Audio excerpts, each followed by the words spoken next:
This tax subcommittee hearing, and thank you, Mr. Plowden, for joining us today. We are here to discuss a matter critical to our nation's economic success.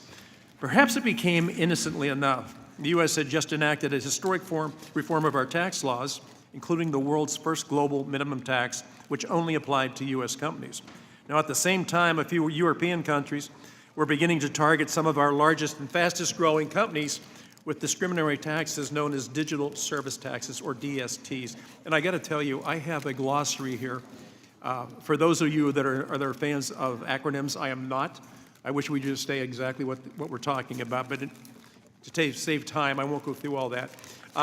Look, the original idea of engaging in negotiations at the OECD was this. Other countries could join the U.S. with their own global minimum taxes, and we could stop the proliferation of DSTs. Unfortunately, that's not what happened.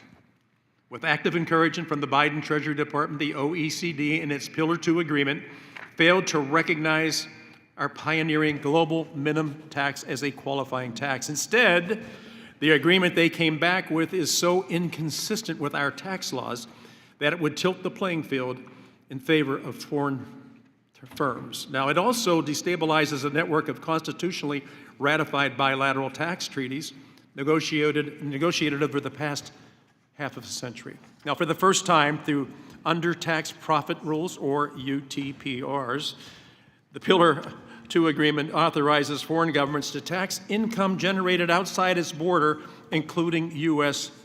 source income. Now, this is all based on an arbitrary set of rules approved by the OECD, foreign governments, and international accounting bureaucrats where the U.S. has minimal representation.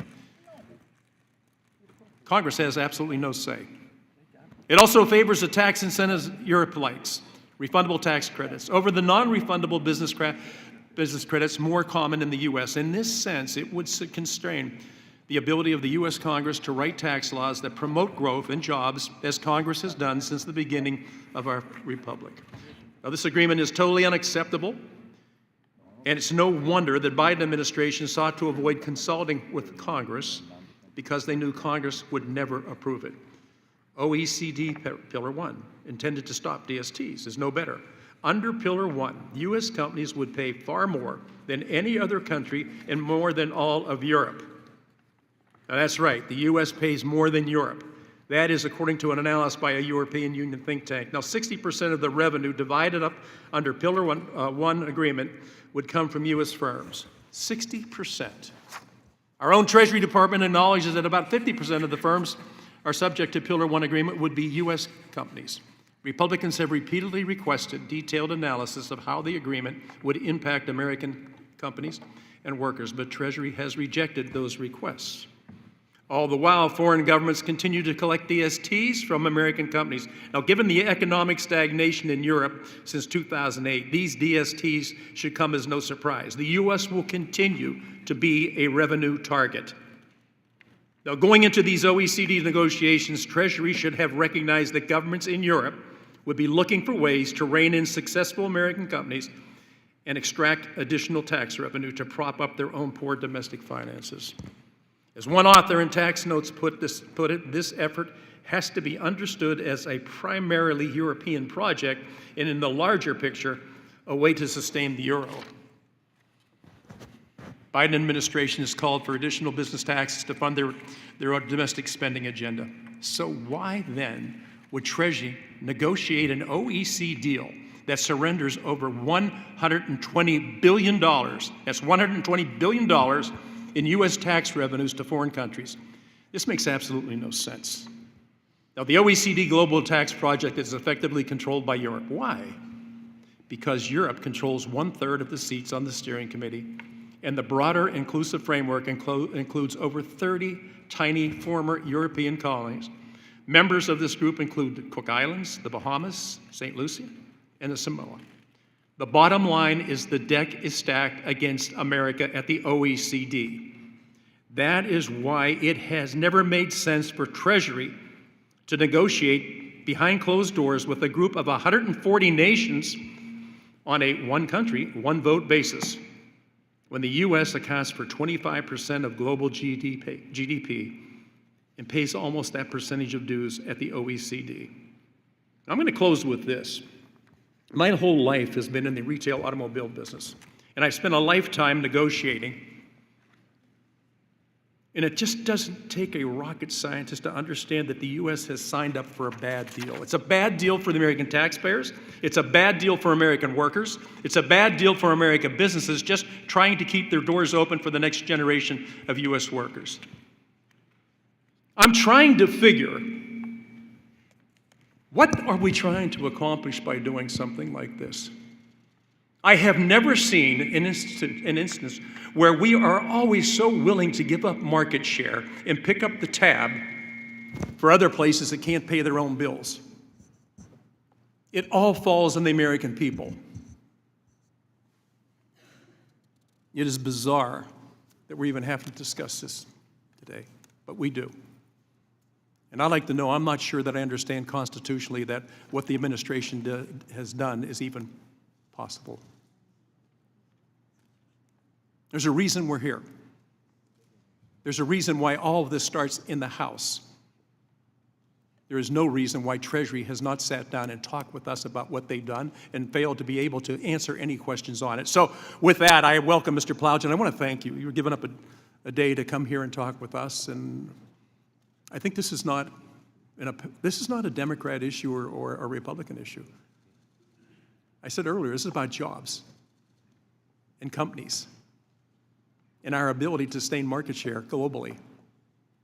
Why would the United States hamper itself to be successful? It makes no sense to me. Now, I'm pleased to recognize the gentleman from California, Ranking Member Mr. Thompson, for his opening statements. Thank you, Mr. Chairman. Thank you, Mr. Plowden, for being with us today. Mr. Chairman, our economic recovery from the pandemic has not only broken all of our own records, it's put us far and above the world's major economies. Despite naysayers and wishcasters betting against the American worker, we've been able to defy all odds. Thanks to President Biden and congressional Democrats investing in workers and families, over 13 million jobs have been added. Inflation has declined consecutively for the last 12 months, and we've had the strongest economic growth of all the world's major economies. And instead of building on this success, in the first tax subcommittee hearing of the 118th Congress, my colleagues are choosing to double down on their race to the bottom and protecting multinational corporations. From examining how we can extend the child tax credit to looking at how our tax code treats victims of disasters, there is much on the individual side for our committee to discuss, and I regret that my colleagues didn't want to start there. American workers and taxpayers have paid the price for a system that rewards large multinational corporations that do business in one country and then park their profits in the country with the lowest tax rate they can find. Republicans' desperate attempts to preserve this system is more of the same, sparing the largest, most profitable companies from paying their fair share while honest taxpayers are left with the bill. The global minimum tax is designed to level the playing field and put an end to underhanded profit shifting. For one, it brings parity to our small businesses, those who don't have the ability to move their profits offshore, who have already been paying their fair share. Second, it will encourage businesses to keep their incomes in the United States of America. There is widespread agreement around the world that the wealthiest corporations have an obligation to pay their fair share, and they won't wait for us to move forward in the process. More than 50 countries, large economies, are already implementing the global minimum tax. This is not the time to wish away reality, and the longer my colleagues take a head-in-the-sands approach, the more damage will be done to our taxpayers, our businesses, and our Treasury. While we've led the other large economies around the world in our recovery, our economy does not exist in isolation, and coordination will strengthen our commerce ties around the world. The truth is that abandoning these negotiations would be unambiguously worse for Americans and American businesses than continuing to negotiate and to ensure that we get the details right. Pulling out of this process puts other countries in charge of our fate and abandons American companies, American workers, and ultimately American taxpayers. Too much is at stake for our businesses and economy to let this train leave the station without American leadership and input. Thank you, and I yield back. Thank you, Mr. Thompson. Now I'd like to introduce the first panel for today's hearing. Michael Plowgen is the Deputy Secretary for International Tax Affairs at the Department of Treasury. Mr. Plowgen, I want to thank you for being here. You have 5 minutes to deliver your oral remarks, and thank you, sir, again for being here. We appreciate it. Chairman Kelly, Ranking Member Thompson, and members of the subcommittee. I'm Michael Plowgen, Deputy Assistant Secretary for International Tax Affairs at the Department of the Treasury's Office of Tax Policy. Is your mic on? I think so. Yeah. Maybe get a little closer. Okay, There you go. thank you. Okay. I appreciate the opportunity to testify before the Ways and Means Tax Subcommittee regarding U.S. engagement on the two-pillar solution in the G20 OECD Inclusive Framework on BEPS. I would like to begin by placing the work that we are doing on the two-pillar solution, and particularly on Pillar 2, in context. The two-pillar solution grew out of the Organization for Economic Cooperation and Development project known as BEPS, for base erosion and profit shifting. The BEPS project began in 2012 at the request of the Group of 20, who were concerned about the ability of multinational corporations to avoid tax by shifting profits into low or no tax jurisdictions. Since the BEPS project began over a decade ago, the United States has had a strong interest in its success.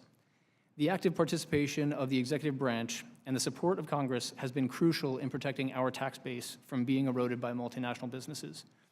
Prior to our engagement in BEPS, multinationals' ability to shift paper profits to low tax jurisdictions resulted in an unproductive race to the bottom in corporate tax rates. Unilateral attempts to address this problem led to uncertainty and instability for both U.S. taxpayers and the U.S. government. The BEPS project led countries to enact changes to international tax rules to limit profit shifting.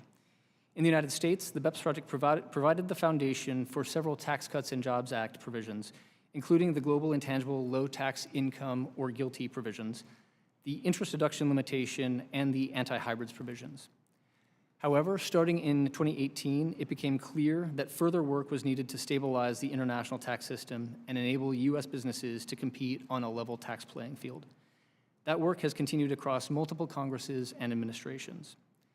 As part of that process, this administration has pushed to reach a global framework on a two-pillar solution to reform the international tax system.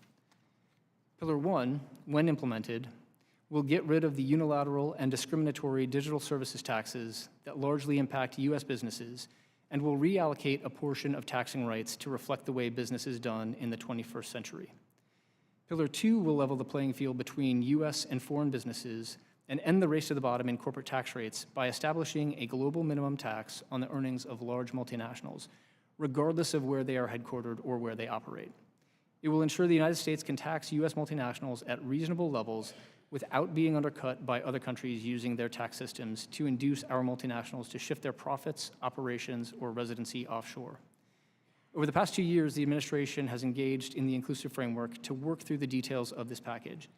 The Inclusive Framework has reached consensus on model rules on Pillar 2, and many countries are implementing those model rules. Continued U.S. engagement in the Inclusive Framework is essential to ensure consistent interpretation of those rules.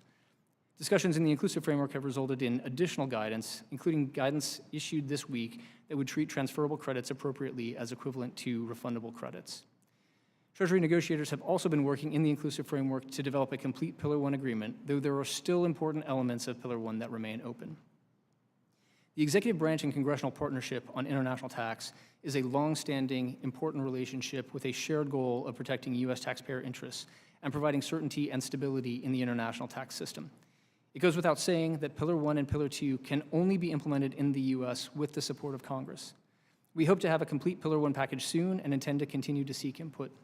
Similarly, with respect to Pillar 2, we stand ready to work with Congress to enact the reforms proposed in the President's budget to implement Pillar 2, which would increase U.S. revenue and strengthen our tax system. We will also continue to work with Congress to prioritize issues for interpretive guidance. As always, we would like to offer our technical assistance to any relevant legislative effort. And with that, I would be pleased to respond to any questions. Mr. Plowden, Mrs. Gordon, in the concluding paragraph of her testimony, raises the analogy of the USMCA to the current situation Congress finds itself in.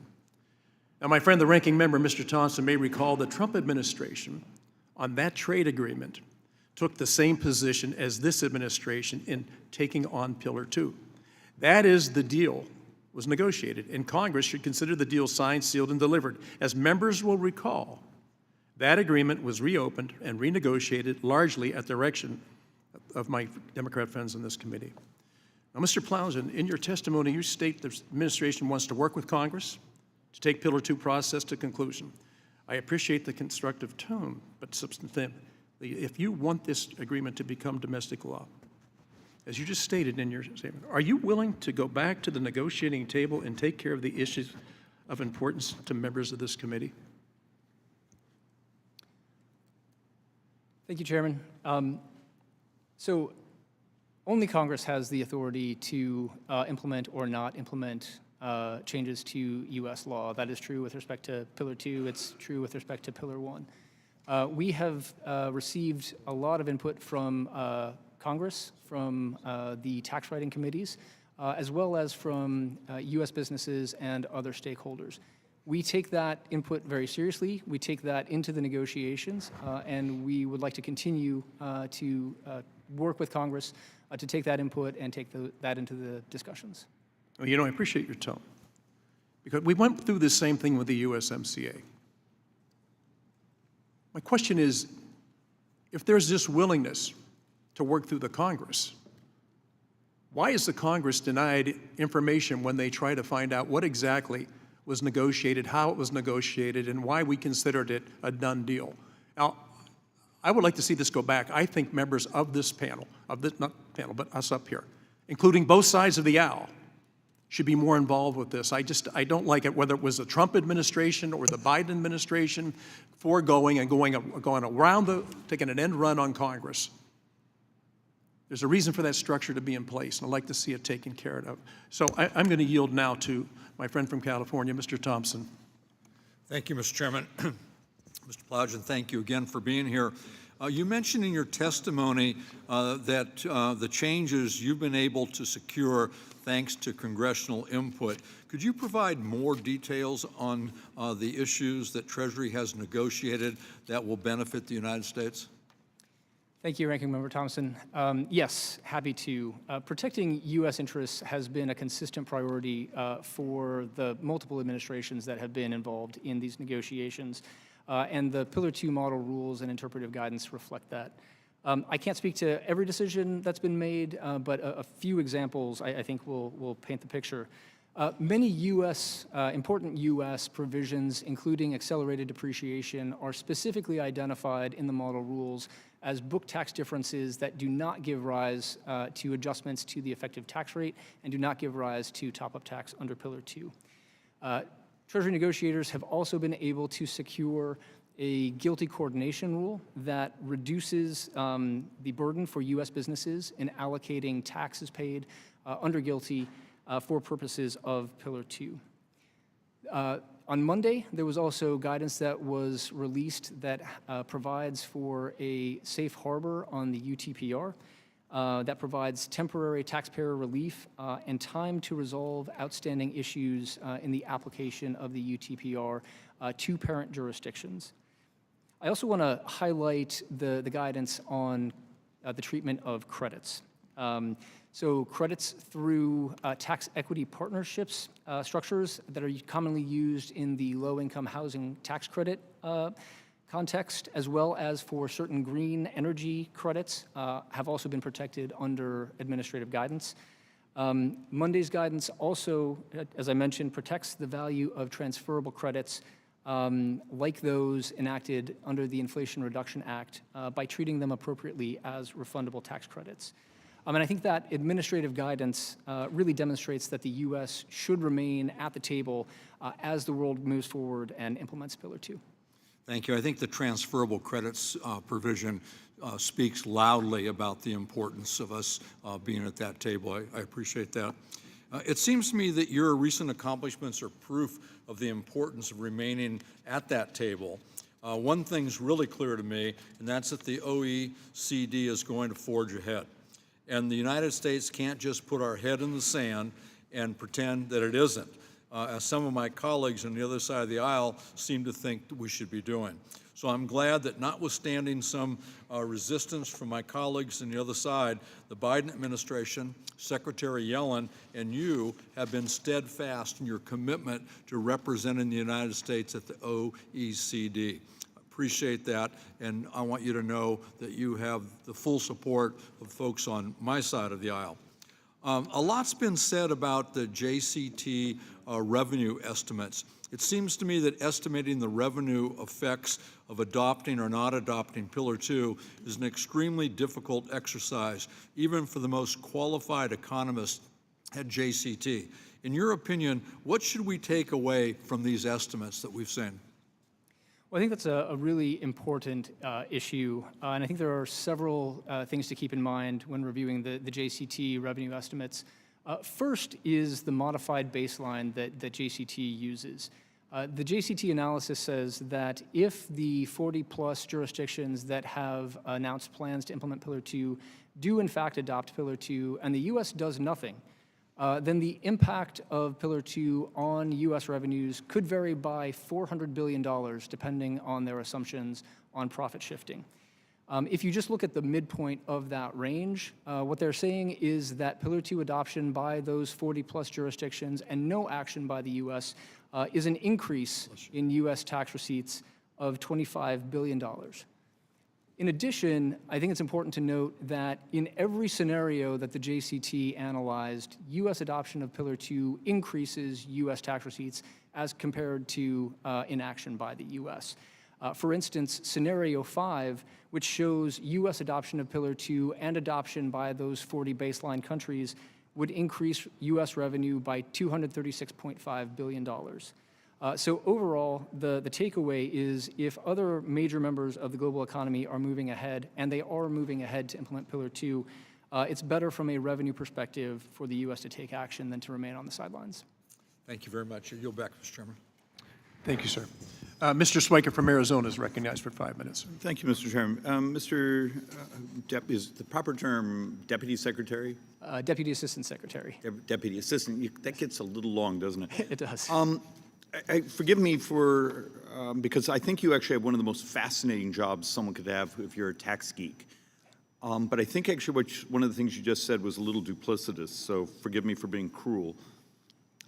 So we're here 2 years from now, after what you're calling the victory has functionally timed out. What's the effect 24 months or 36 months from now then compared to today? Not what our friends across the other parts of the world on tax receipts. What's good for America? Well, I think, as I mentioned, the JCT analysis shows No, stop, Mr. What you said is the JCT analysis, if we did nothing. I'm just asking, ceteris paribus, then till 36 months from now. Do we have more tax receipts or less? I'm sorry, what's the hypothetical? If the U.S. does nothing? Today, 3 years from now. 3 years from now. It's not hard. And the U.S. does what? Nothing. No. Just from today's tax receipts Right. to this new scheme, as we'll call it, what happens to U.S. tax receipts? Are they up or down? The JCT analysis The shows JCT analysis was based on the concept that if we did nothing and our trading partners did something. I'm just asking, are we up or down? The JCT analysis does not answer that question. It shows Actually, it a alludes range. to it. I'm sorry?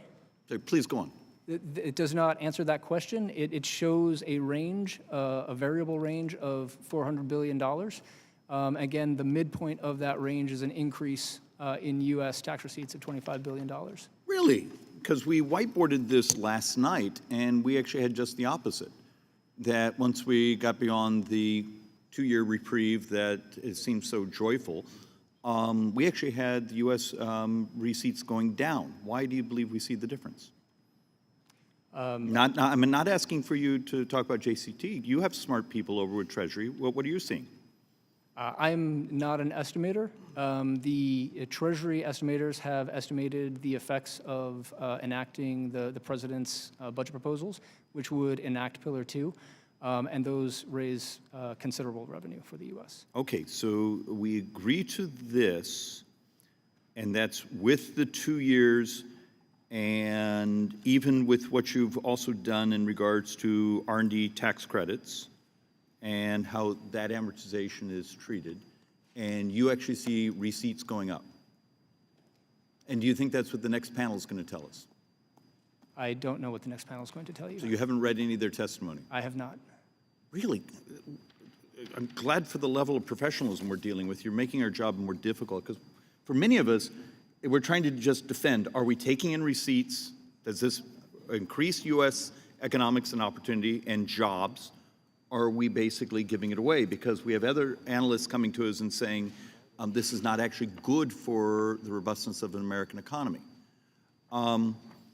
Okay, in the last minute we have here or so, walk me through what's happening on R&D credits.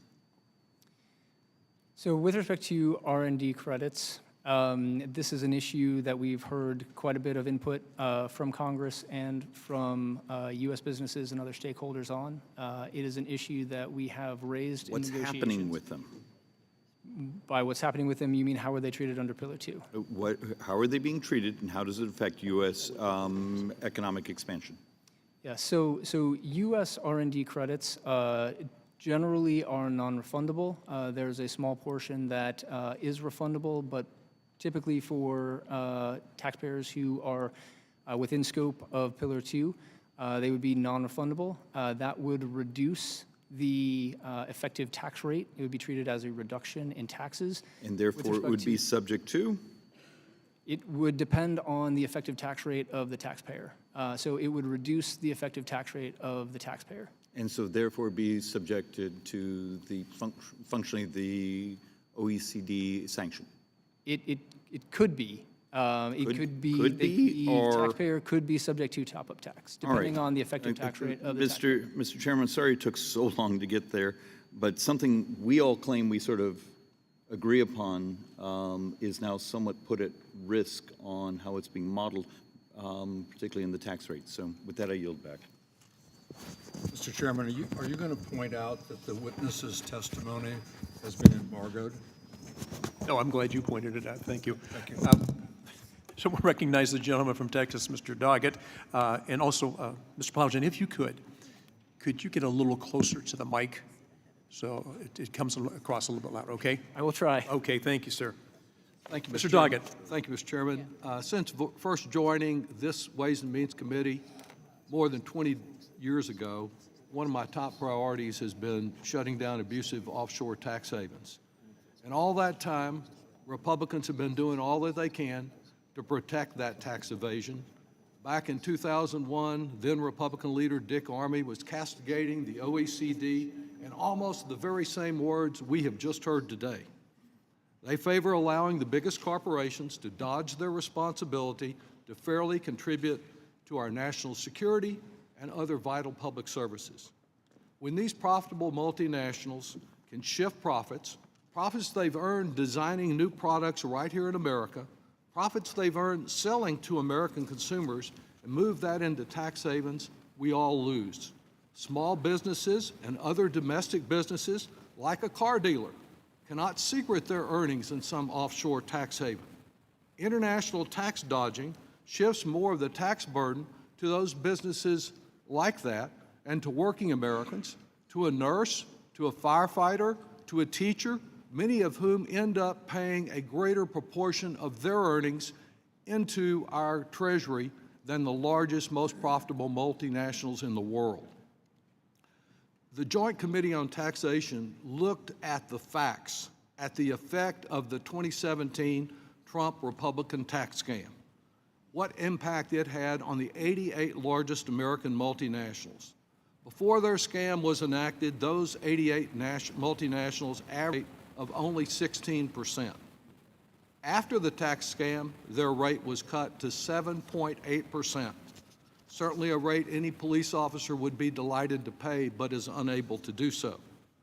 Now we can understand why Republicans are working so hard to shield these profitable companies from a 15% tax minimum. Last year, U.S. multinationals booked $325 billion in profits in the top 7 offshore tax havens. This contrasts with their reporting only $50 billion in 7 of the world's largest economies where they were doing business. IRS data shows that American firms reported far more earnings in the Cayman Islands, population 65,000, than they did in China and Canada combined. Indeed, American multinationals reported $60 billion in profits in the Cayman Islands in 2019. This, of course, is impossible since the total economic output of the Cayman Islands is only $6 billion. Just think about that. $60 billion on which they paid an effective rate of 0.6%. This is a fraud on the American people, pure and simple, and those that defend it are aiding and abetting that fraud. Thankfully, because of the leadership of Secretary Yellen, the Biden administration has been a leader. They have led the world more than 140 countries in what even the Wall Street Journal has reported as the most important tax deal to be agreed upon by such a large group of countries within a century. In none of the top 10 countries where U.S. multinationals employ workers are they paying less than a 20% tax rate. And in none of the 10 countries where they book their profits do they pay more than 7%, with rates going down to the 0.6% in the Caymans. Mr. Plowgen, what is required to stop this outrage and this fraud on small businesses and individual American taxpayers? One straightforward way to address the issue of profit shifting by multinationals would be to reform our GILTI rules so that they apply on a country-by-country basis. The current law GILTI applies on a globally blended basis, which means that foreign tax credits for taxes paid in high-tax jurisdictions shield the profits in low-tax jurisdictions. And how would other countries increasing their taxes to make these multinationals pay at least 15% minimum tax, how would that actually make America more competitive? Yeah, it makes America more competitive in multiple ways. It allows the U.S. to maintain a robust corporate tax system because it prevents the shifting of profits offshore and allows the U.S. to tax multinationals at reasonable rates. And to compete based on our education system, our workforce, our justice system, our national security. Thank you so much for your service and your testimony. Thank the gentleman. Now I'm recognizing Mr. Arrington from Texas. And where you'll go in accordance with committee practice, we are going to go on a 2-to-1 questioning. Mr. Arrington. Thank you, Mr. Chairman. Mr. Plowgen, you just said that American companies will be more competitive if we tax them at a higher rate. We're at a 12% global minimum tax, and you think it's going to make American companies more competitive to levy more taxes. Taxes, by the way, corporate taxes that are passed through in higher cost of goods and services to consumers, which will exacerbate inflation, will also impact wages by reducing wages and income. So tell me again how America is more competitive if we increase taxes on American companies. Just kind of taking off where you all left off in the last Q&A. Right, right. Thank you. So Pillar 2 levels the playing field for U.S. multinationals, which were up to this point, the only multinationals that face a minimum tax on their foreign earnings. Pillar 2 ensures that all multinationals, wherever they're headquartered, wherever they operate, are subject to a minimum level of tax. Shouldn't other sovereign nation states decide what their tax system should be and what their international tax policy should be? Why do we need this one world order of tax regime? Well, let me ask you a more direct question. You had Democrat control of the Senate, Democrat control of the House in last Congress, and a Democrat president. did you increase the global minimum tax from 12 to 15%? In the Democrat, all Democrat, total partisan Democrat tax policy that is the so-called Inflation Reduction Act, did you raise the global minimum tax? Changes consistent with Pillar 2 were passed in the House. Did you and they raise the were tax close to rate being from passed. 12 to 15? It's a simple question. And they were close to being passed Did in it the pass Senate. from 12 to 15? Yes or no? But one of the concerns that was raised See, was just that other listen, countries... if I may reclaim my time, you won't answer the question. It's a simple question. And if the American people were sitting here wondering why in the world we would allow our companies to be less competitive in the global market, and why we would cede our sovereignty in terms of tax policy to other countries, along with our tax base. What you're doing is a backdoor coercive strategy to force Congress to have to raise taxes from the 12% global minimum tax to the 15%. If we don't, here's what you're setting up. Here's what the Biden administration is setting up.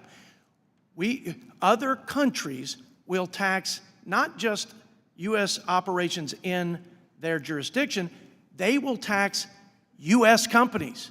They will take our revenue to support their policies, their programs, their people, without any say. Without any say in the matter. Well, I guess they did have a say. They rejected the global minimum tax increase.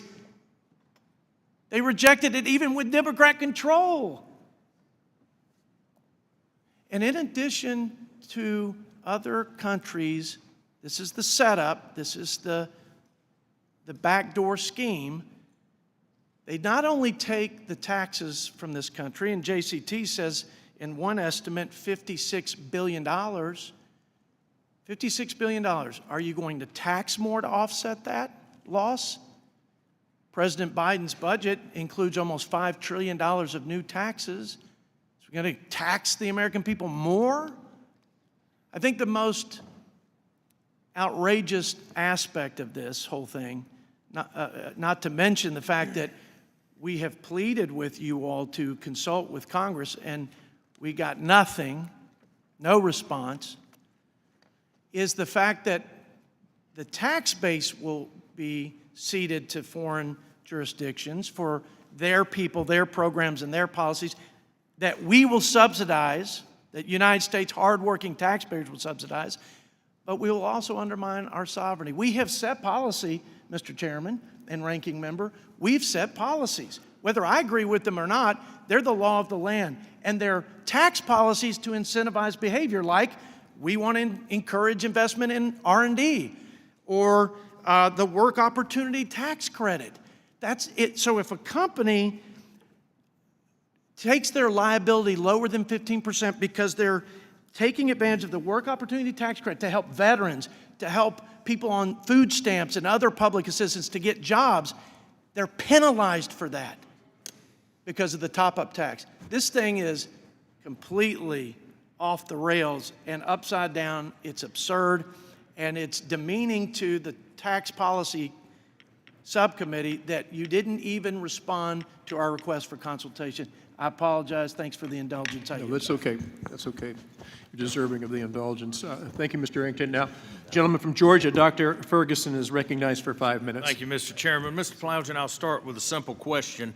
Why do you think that you and your colleagues in the administration are so gifted and talented that you can override the Constitution and write tax policy and usurp our authority there? I do not think that. Well, good, then you should stop doing it. Tax policy belongs with this committee of jurisdiction, not a rogue administration running out and cutting deals with foreign countries that make America less competitive. This whole notion that somehow or another we need to be in bed with the same tax rate as the rest of the world is absolute lunacy. It is lunacy. Our mission, our goal every single day should be defending those things that make America great and making sure that we're the most competitive place in the world to invent, innovate, manufacture, and sell around the globe. Americans today really care about their jobs and being able to provide for their families. Americans today care about being able to afford a decent, safe place to live. Americans today really care about their kids' education, and most importantly, they care about their freedoms deeply. And our entire philosophy should be around preserving those four things, not putting us on par with a bunch of other countries that don't share our values or our competitive nature. Why in the world would you allow countries with higher and more generous R&D credits have an advantage over Americans? Why would you do that? Congressman, we share your concerns about making sure that America remains a competitive place to do business. In fact, we think it's the best place in the world to do business. Pillar 2 is about leveling the playing field for U.S. businesses. Again, Pillar 2... Leveling the playing field for U.S. businesses, wait a minute. We're about the American people, the American workers, and American businesses and innovators and creators. We are not about leveling the playing field with the rest of the country. We're about being number one day in and day out. This whole business of leveling the playing field is it is a farce. We're either going to be number one in the world or we're not. I don't want to be number one tied with 5 other countries or 20 other countries. We need to be number one. We need to be doing things that increases productivity, that allows Americans to have better jobs. We need to be doing things that allow Americans to live in decent, safe housing. We need to be doing things that make sure that our children are educated in a way that they can compete on the global stage, and we need to be defending our freedoms. The only way that we can do that is to have a vibrant, strong economy, and we should be drawing treasure from around the world, not sending our treasure across our borders. How in the world can you justify sending American tax dollars to foreign jurisdictions? How can you justify France being able to tax a U.S. company? That is absolutely crazy. We have real problems. We have real challenges in making sure that we can meet the needs of the American people, and all of a sudden you're going to suck billions of dollars of taxes out of the U.S. economy and send it to people that don't necessarily share our values. Why in the world would you do that? I share your concerns. I don't care if you share them or not. I don't care if you like them or not. I'm asking you, why would you do it? We believe that on a level playing field, American businesses and American workers will win. We believe that when there's a level tax playing field, U.S. businesses will be able to compete and win. Wait, stop right there, sir. Let me reclaim my time. How is, again, I don't think this is leveling the playing field. I think this puts us behind the 8 ball. And here's why. If all of a sudden, here in America, if we're sending our tax dollars overseas, and our spending continues to go up because we've got some real challenges with the population, if we can continue to go down that road, then we're going to have to tax our traditional taxpayers more. It's going to put more of a burden on our job creators and our American workers. As that happens, our productivity goes down, our ability to invest in new technologies, and training goes down. We don't have the resources to take care of our most vulnerable. The only way you can do it is to raise taxes. As you raise taxes, that makes us less competitive. I do not see the logic. I do not understand how in the world that you can go through the mental gymnastics, or you, anybody else in the administration, to land where you have. If you are taking revenue out of the U.S. and delivering it to other countries, then how does that help us meet the needs of the American people? Pillar 2 reduces the incentive to shift profits offshore, and it allows the U.S. to maintain a robust corporate tax system. But you didn't really care about that a couple of years ago. You didn't really fight for guilty. Matter of fact, you kind of delayed everything, put us behind the 8 ball. I would ask you to do this.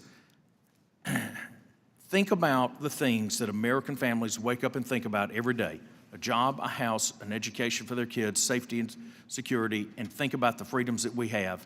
And ask yourself, does this policy advance those goals or not? And the answer is no. With that, Mr. Chairman, I yield back. Thank you, gentlemen. Gentleman from Connecticut, Mr. Larson, is recognized for 5 minutes. Thank you, Mr. Chairman, and Mr. Plowgen, thank you, and I hope you get to speak now. We've heard a lot of speeches. I didn't think we were going back to isolationism, but apparently that's the new road that we're setting out on, is that we're going to stand isolated and alone. Also, just for the record, you know, about the Democratic majorities, they have this body called the Senate. They have something called the cloture vote. I'm sure all of you are aware of that, where it takes 60 votes. Where in the Constitution does it say you need 60 votes to pass a bill? But Mitch McConnell swears by that that's exactly what is needed for things to happen and transpire.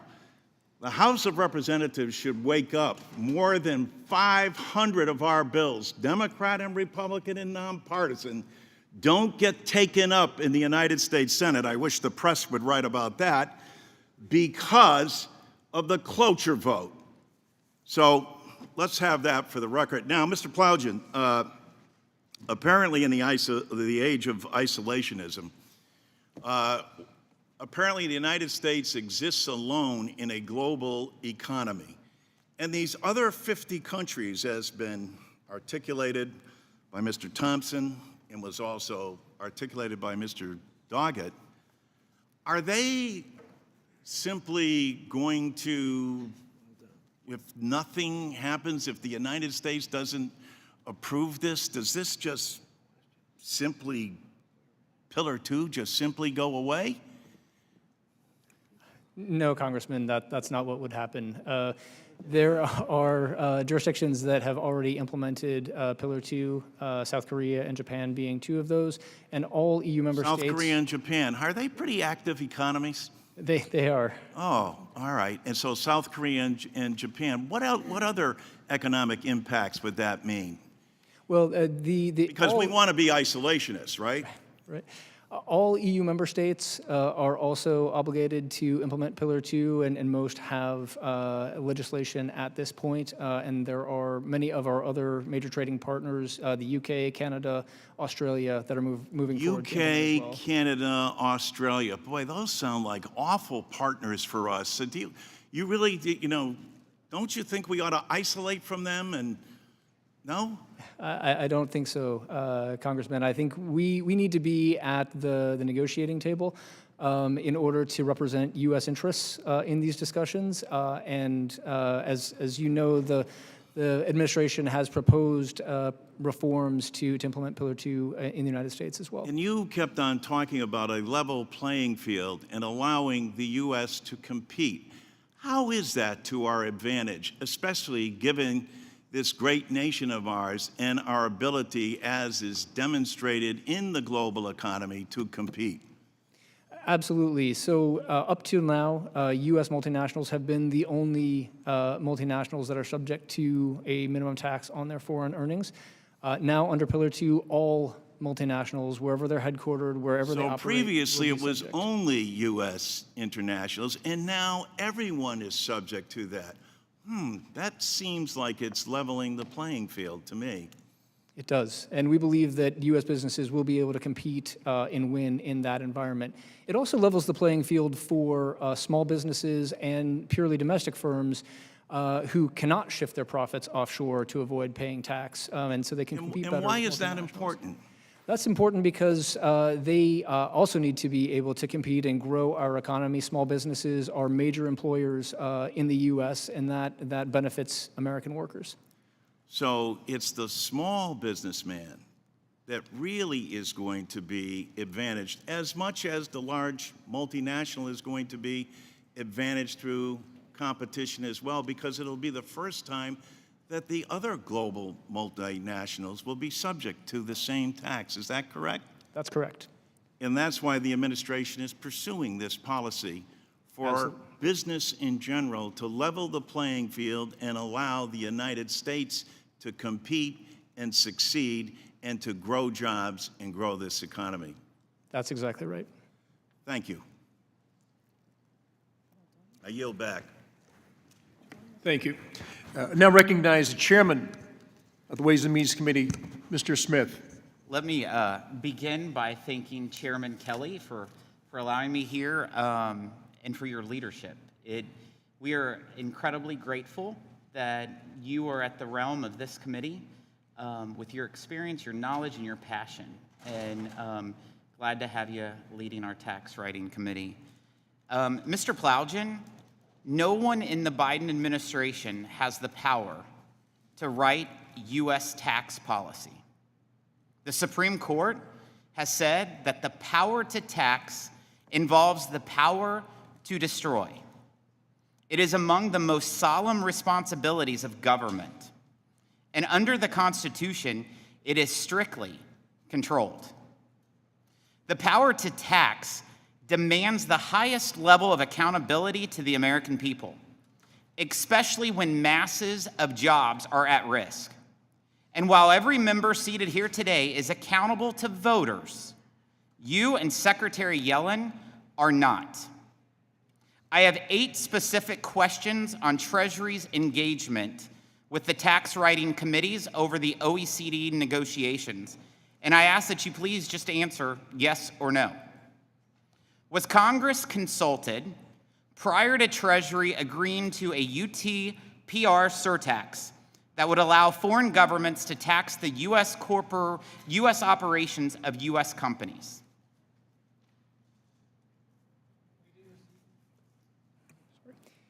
We did receive input from Congress on the UTPR during the So that's a yes? negotiations. That's a yes?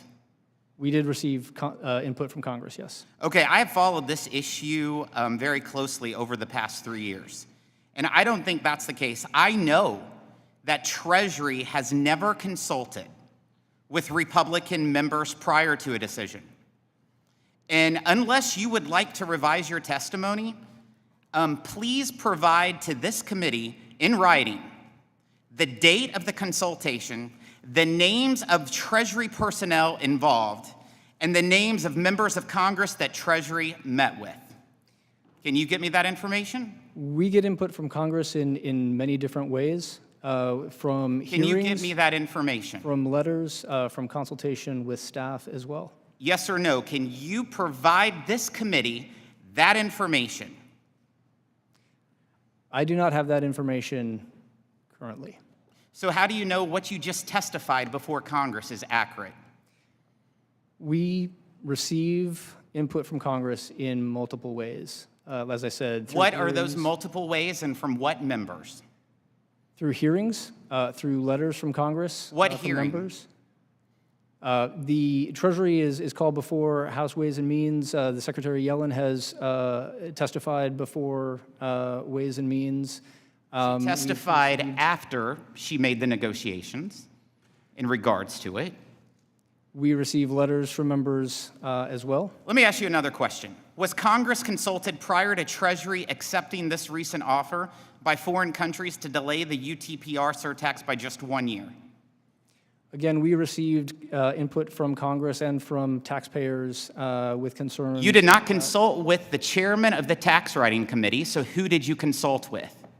We received input from the tax writing committees on the UTPR and concerns about. No one from our committee on the Republican side. So was it only the Democrat side you spoke with? We speak with staff of the tax writing committee on a bipartisan basis on a regular basis. Did you, in regards to this delay for 1 year, did you speak to the majority in the tax writing committee of Ways and Means? We received input on concerns about the UTPR and concerns about application of the UTPR to parent jurisdictions, especially in the early years of You received letters from us, Pillar 2. but did you consult with us before this decision? Yes or no? We speak with the tax writing committees on a regular basis. Well, I'm the Received chairman that of this input. committee, and it's almost crickets. So you might want to do a little bit better in regards to that. Was Congress consulted prior to Treasury agreeing that the U.S. R&D credit would be disadvantaged versus the R&D credits of other countries like the UK? I cannot speak to that decision. That decision, this has been an ongoing process for multiple years, and that is a long-standing distinction in the Pillar 2 rules. Yeah, it's pretty detrimental to U.S. businesses. Were you part of the negotiation? I rejoined Treasury in October of 2021. The Pillar 2 negotiations have been going on since 2018. So since 2021, when you were in the negotiations, R&D hasn't been discussed around you? We have raised the R&D credit as an important issue in the negotiations. Did anyone in Congress sign off on the decision to give generous, refundable corporate tax credits and Chinese state subsidies an advantage over more typical tax incentives like those enacted by Congress on a bipartisan basis? Yes or no? Again, I was not part of the negotiations when that decision was made. That's been an issue in the Pillar 2 negotiations that's longstanding. Can you find that answer out for me? I will check on that and come back to you. I would love that to be submitted. Did Treasury consult with Congress prior to Treasury conceding that the U.S. GILTI rule would not receive full grandfathering status as the only global minimum tax in the world? Yes or no? I was not part of the negotiations at that juncture. So once again, can you provide me the answer to that question with whoever at Treasury that was? I will check on that. Did anyone in Congress sign off on Treasury's decision to surrender U.S. tax revenues from GILTI and Subpart F because of the OECD's preference for local corporate minimum taxes? You're speaking about the qualified domestic minimum taxes. So we, again, received input on that. The qualified domestic minimum taxes are consistent with all international tax rules that provide the primary taxing right to a jurisdiction when it taxes its residents on income that arises I understand in what that it is, but my jurisdiction. question was, did anyone in Congress sign off on Treasury's decision?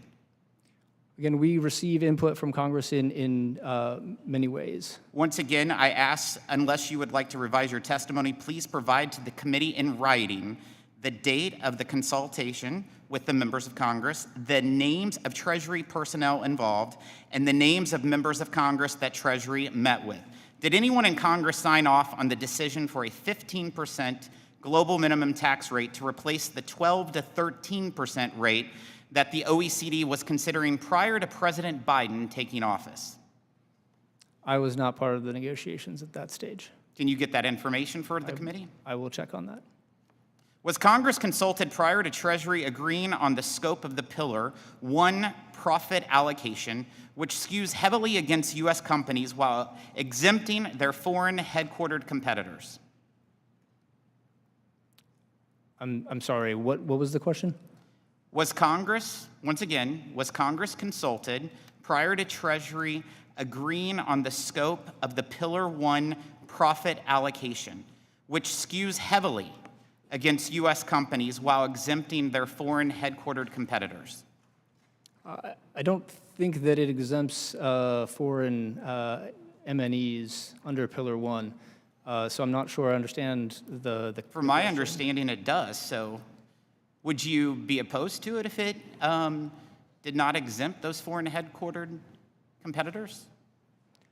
Sorry, Would Treasury be opposed to it? I don't think that it does exempt foreign headquartered multinationals in Pillar 1. So in regards to Pillar 1 profit allocation period, did Treasury consult with any members of Congress?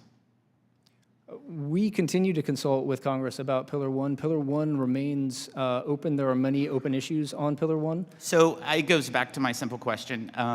You said, yes, you have. I would love for you all to provide in writing to this committee who you consulted with, what members of Treasury that consulted with us, and what date. If Treasury had consulted with Congress, we would have avoided the multitude of Biden administration losses in the OECD negotiations.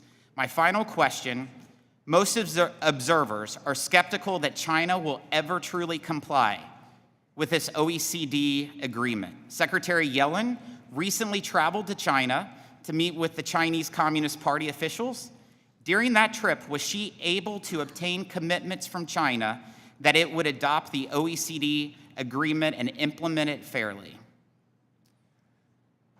Secretary Yellen did meet with her Chinese counterparts, and in an attempt to reset the relationship with China, I do not know whether they spoke about Pillar 2, but the UTPR is an important part of Pillar 2 that ensures that China and other jurisdictions do not gain an advantage if they do not adopt Pillar 2.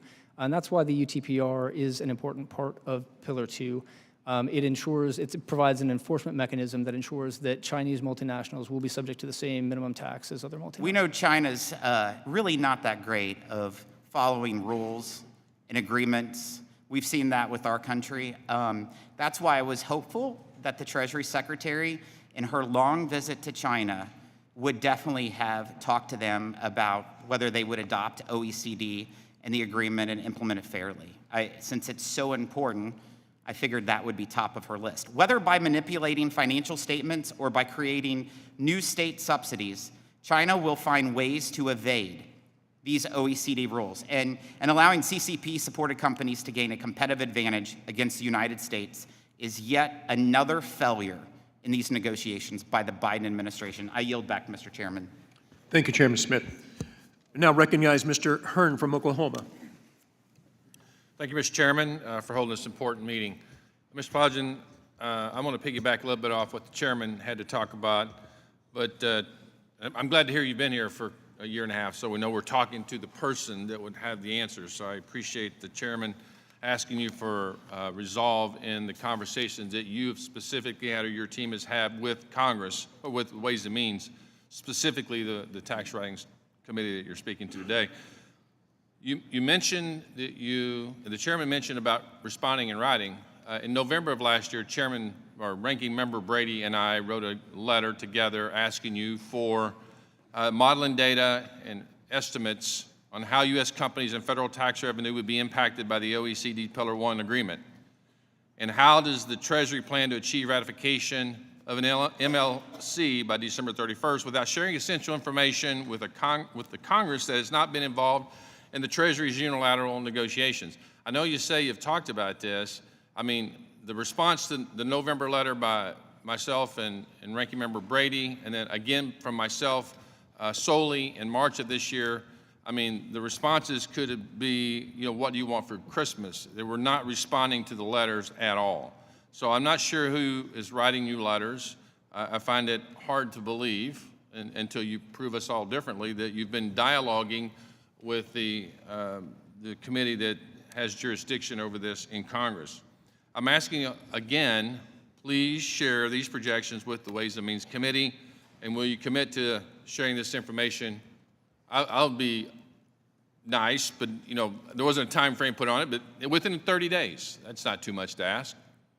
Well, Congressman, first of all, I want to say that Pillar 1 cannot be approved without congressional support. We're keenly aware of that, but I'm just asking, why couldn't you respond to the letters in November and March of this year? There are open issues that I mentioned in the Pillar 1 discussions, and specifically those open issues, as mentioned in the outcome statement last week that was issued by the Inclusive Framework, relate to issues that have to do with the economics of Pillar 1.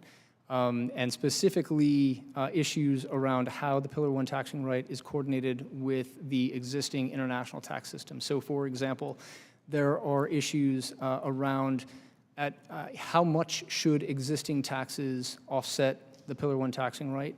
There are questions about how withholding taxes imposed by jurisdictions should be treated. There are questions about what is the threshold for residual profits on which the Pillar 1 taxing right should be made. And so the Pillar 1 agreement is not complete, and we are concerned that providing estimates would not provide Congress with a complete picture of the Pillar 1 negotiations. So, Mr. Plaudgen, again, following up on what the chairman said about China, and actually I asked Secretary Yellen this specifically sitting in your seat when she was here last. What assurances do we have that China is going to follow these model rules to do the things that you're talking about as you related to the UTPR? What are the punishment? Secretary Yellen went to China and said the world is big enough for both of us to play in a level playing field. Do we honestly believe, based on all relationship right now with China, that they're going to play by the rules when their whole mission in life, as stated by the president of their country, the general secretary of the Communist Chinese people, has said time and time again that their goal in life is to become the #1 nation in the world, both economically and militarily? do we honestly think that their goal in life is to be on a level playing field with us? Well, we know, Congressman, as you suggest, that China does often try to undermine or circumvent international institutions, international partnerships and agreements, and we go into negotiations with our eyes open about that. So we don't have any way to be punitive to that. I just want to say a couple last things here, and then I will yield back. You know, the EU Tax Observatory released an EU-funded report this month that goes into detail on the country-by-country breakdown of covered groups and their Amount A profits. Treasury's argument that any release of impact analysis or modeling data would undermine current negotiation is a facade and is not sufficient for the tax writers on this committee. Do you have a better reason for not complying with my request? You just alluded to the fact that there was incomplete, but you didn't share it quite like that. Do you have any way of fulfilling my request? Once again, there are open issues in the Pillar 1 negotiations. Once we can resolve those issues, we plan to share estimates with Congress. And you will follow up in writing to the questions that we asked in those letters, both Kevin Brady and myself, and then again me. I would really appreciate those in writing. As the chairman said, I yield back. Thank you, Mr. Hearn. Now we recognize the gentlelady from California, Mrs. Sanchez, for 5 minutes. Thank you, Mr. Chairman. Today, Republicans are once again demonstrating their unfailing commitment to shielding large corporations from paying their fair share in taxes. Rather than working towards real solutions, Republicans want to let massive multinational corporations move their profits to no tax or low tax jurisdiction so that they can avoid paying their fair share. And rather than working towards real solutions, Republicans are willing to put nearly 9 million U.S. workers out of a job. In contrast, Democrats recognize that we must remove profit-shifting incentives from our international tax system. We support the Biden administration's work to protect domestic tax incentives. Those incentives include many of the Inflation Reduction Act's green tax credits that represent the largest single climate investment in American history.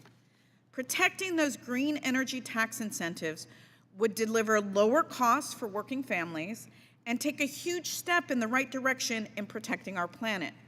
And anybody who doubts that we are in dire need to protect our planet only has to look to the extreme heat that we are currently experiencing to understand what exactly is at stake.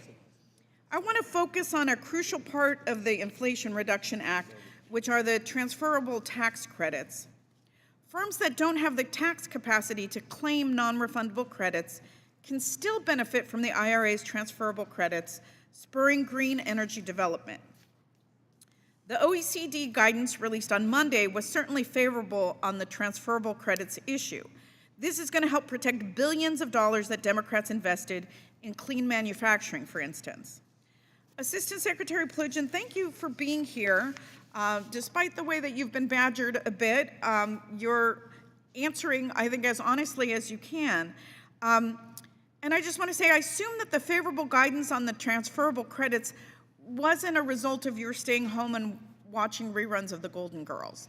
So I want to thank you for your service, and I want to thank you for taking multiple trips across the Atlantic to advocate on behalf of the United States in these negotiations. I think it's important for the committee to get a sense of the type of work that goes into your advocacy here on behalf of the United States. Can you describe some of the opposition that you faced, and how did the United States' persistence at the negotiating table pay off? Thank you, Congresswoman. Yeah, so this was an issue on which we received a lot of input from Congress and from U.S. businesses about the importance of these credits and their treatment under Pillar 2.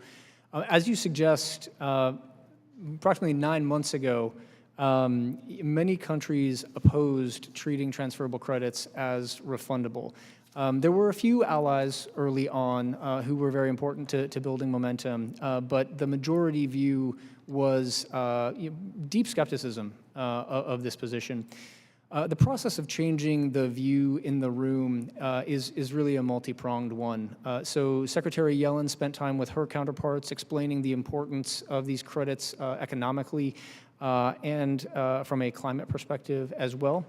International affairs engaged with their counterparts in other countries. The rest of the administration engaged as well. I certainly spent time with the lead tax negotiators from key jurisdictions, building support.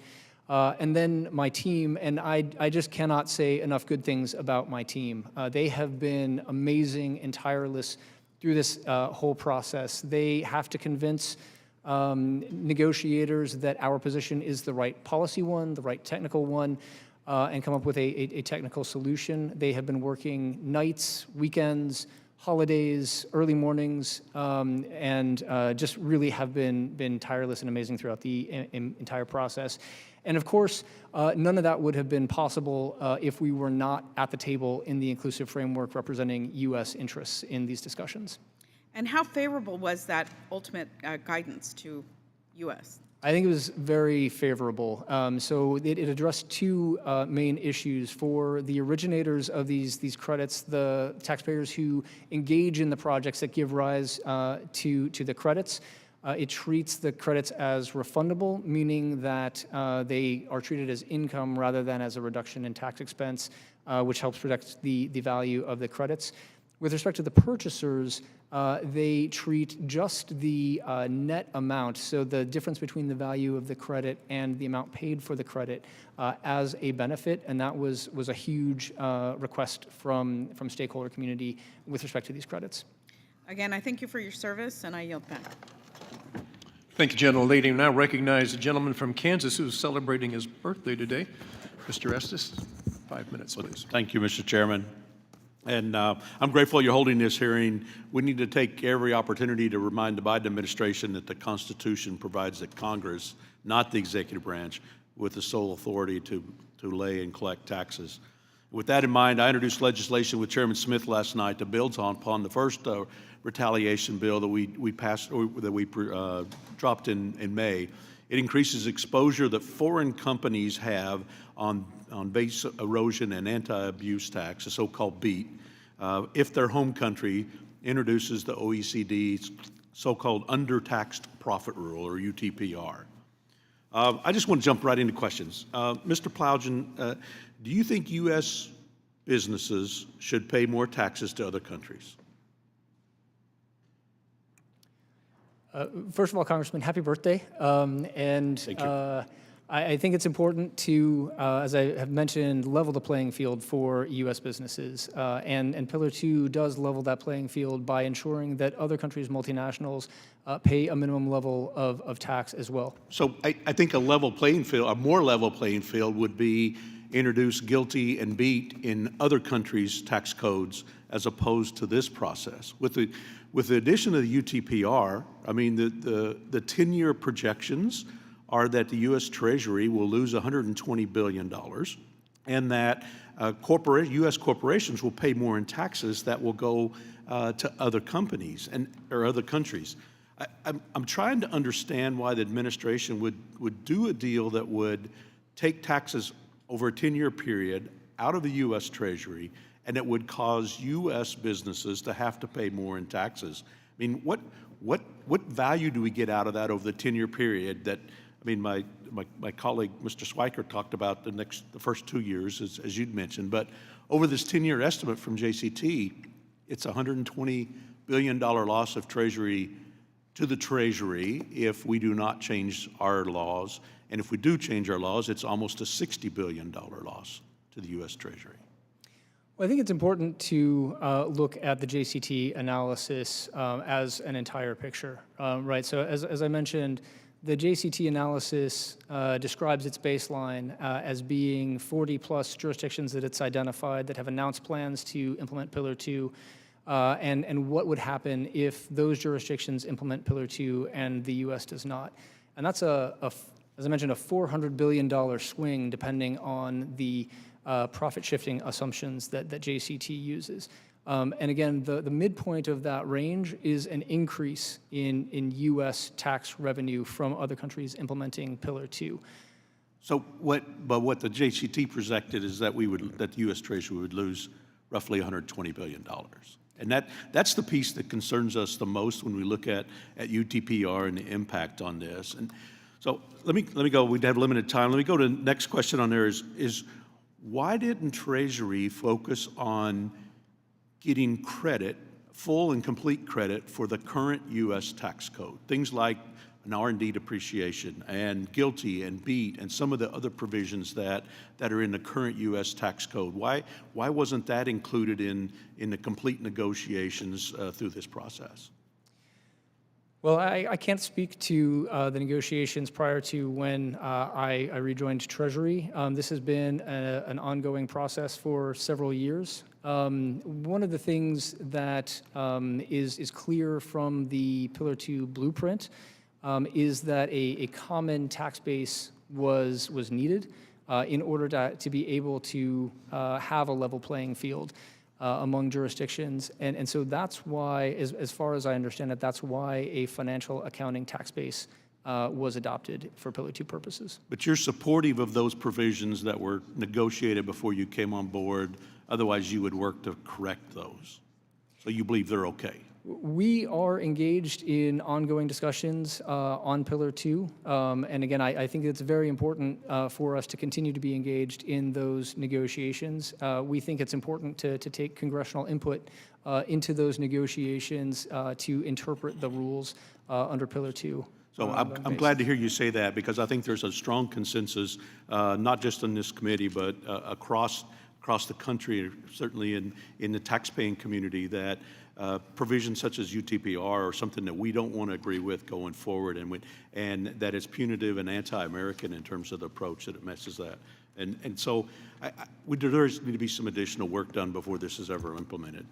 Thank you, and my time's expired, and I'll yield back, Mr. Chairman. Thank you, gentlemen. Now recognize Mr. Kustoff from Tennessee. Thank you, Mr. Chairman. Thank you, sir, for appearing today. I want to follow back up on Mr. S.'s question about JCT and maybe Mr. Arrington. So we've heard the JCT estimate about the loss of $120 billion. You've disputed that, or you gave your argument against that. Has Treasury presented its argument to JCT to challenge their assumption? Well, Congressman, I'm not challenging JCT's assumptions. All I'm doing is pointing out the totality of JCT's analysis, which, again, assumes a baseline of 40-plus jurisdictions implementing Pillar 2, and then analyzes 5 scenarios. And in each of those, again, adoption of Pillar 2 by the U.S. increases U.S. tax revenue as compared to not adopting. But I do think it's important to take into account the baseline adoption by 40 major economies in the world and many of our largest trading partners. Well, let me ask it a different way. Do you dispute JCT's assertion about the loss of $120 billion? All I'm pointing out is that the JCT analysis is for multiple scenarios, many of which show U.S. tax revenue increases. You would agree with me that JCT is nonpartisan, correct? Yes. All right. And I asked you a question. I don't think I got a direct answer. Treasury has not disputed or gone to JCT and disputed their analysis, have they? Has Treasury disputed that with JCT? I am not aware of Treasury disputing that analysis with JCT. So let's assume Pillar 2 goes into effect.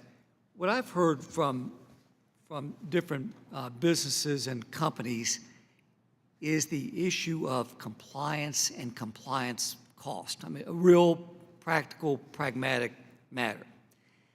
And if I could, Deloitte, from their website, when they talk about Pillar 2, I want to read you this quote and see if you can help me figure it out. Completing the new OECD Pillar 2 information return represents a global undertaking requiring hundreds of data points, many of which are complex composites of underlying data. The size and complexity of the data requirements are further complicated by timing. While in many cases, the first return has an 18-month lead time following the accounting period end, subsequent returns must be filed in less time.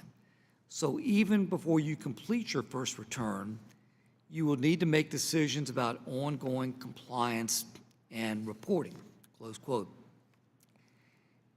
Ms. Plodgen, has the Treasury Department conducted any study or any analysis on the compliance, I'm going to say compliance burden or cost as it relates to Pillar 2 for U.S. businesses? We share the concern about compliance burden, and this has been a central issue for our team in these discussions. And we are seeking to reduce compliance burden wherever possible. So, for example, there's a country-by-country reporting safe harbor for 2 years that provides that no top-up tax is due with respect to a jurisdiction if the country-by-country reporting shows an effective tax rate in a jurisdiction above a certain threshold. That is intended to provide taxpayers with time to phase in their compliance in various jurisdictions, focusing first on the highest risk jurisdictions. There's also a, in the Globe information return, so the Pillar 2 tax return that was released on Monday, there is a 5-year transition period that provides for jurisdictional reporting as opposed to entity-by-entity reporting. That, again, was intended to reduce compliance burden for taxpayers by reducing the amount of specific information that needs to be provided. Thank you. I appreciate the answer.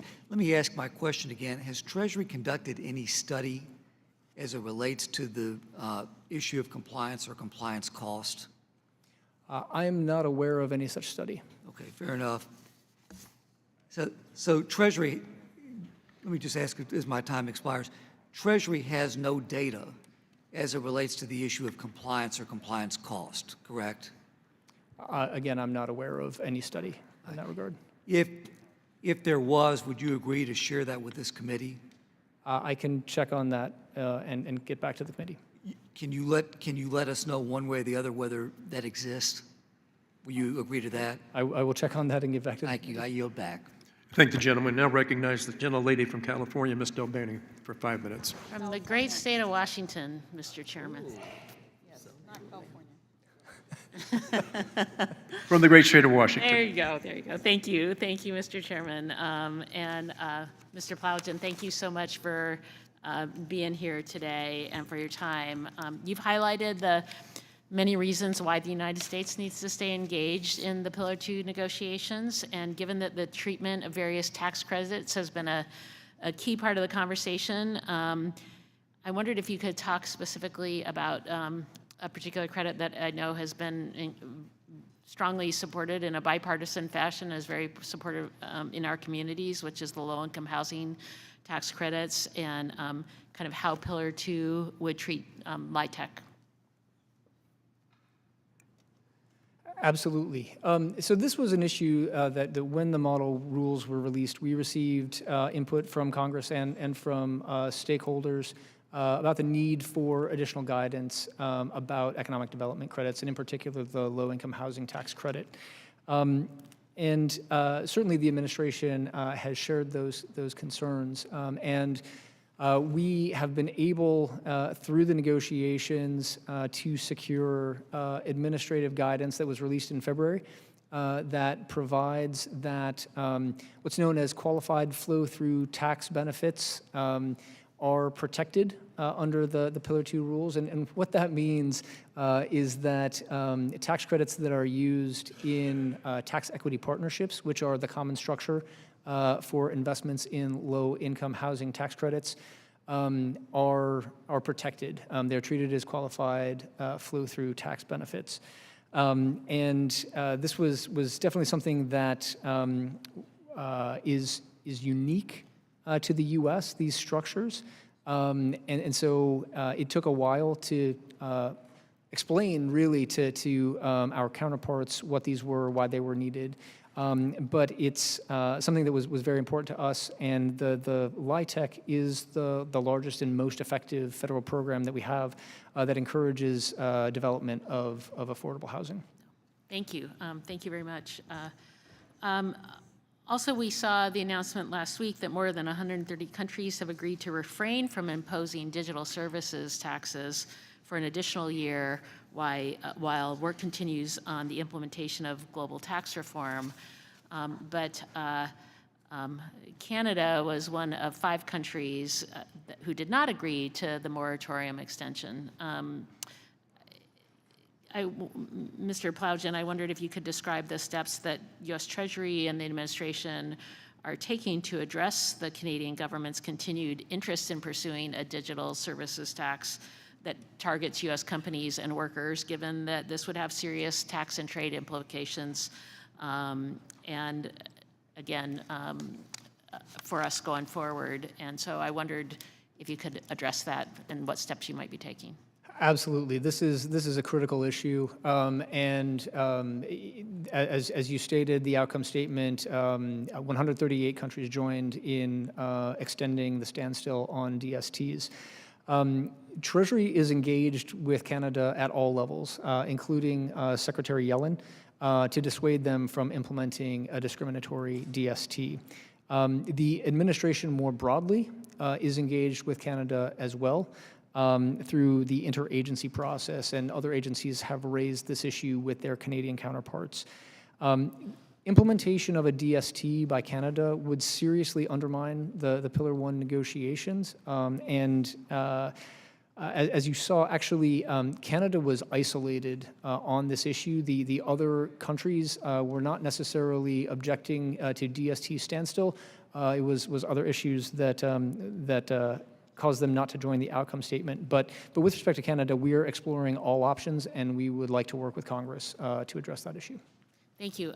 Thank you again for being with us today. I yield back, Mr. Chairman. Thank the gentlelady from Washington.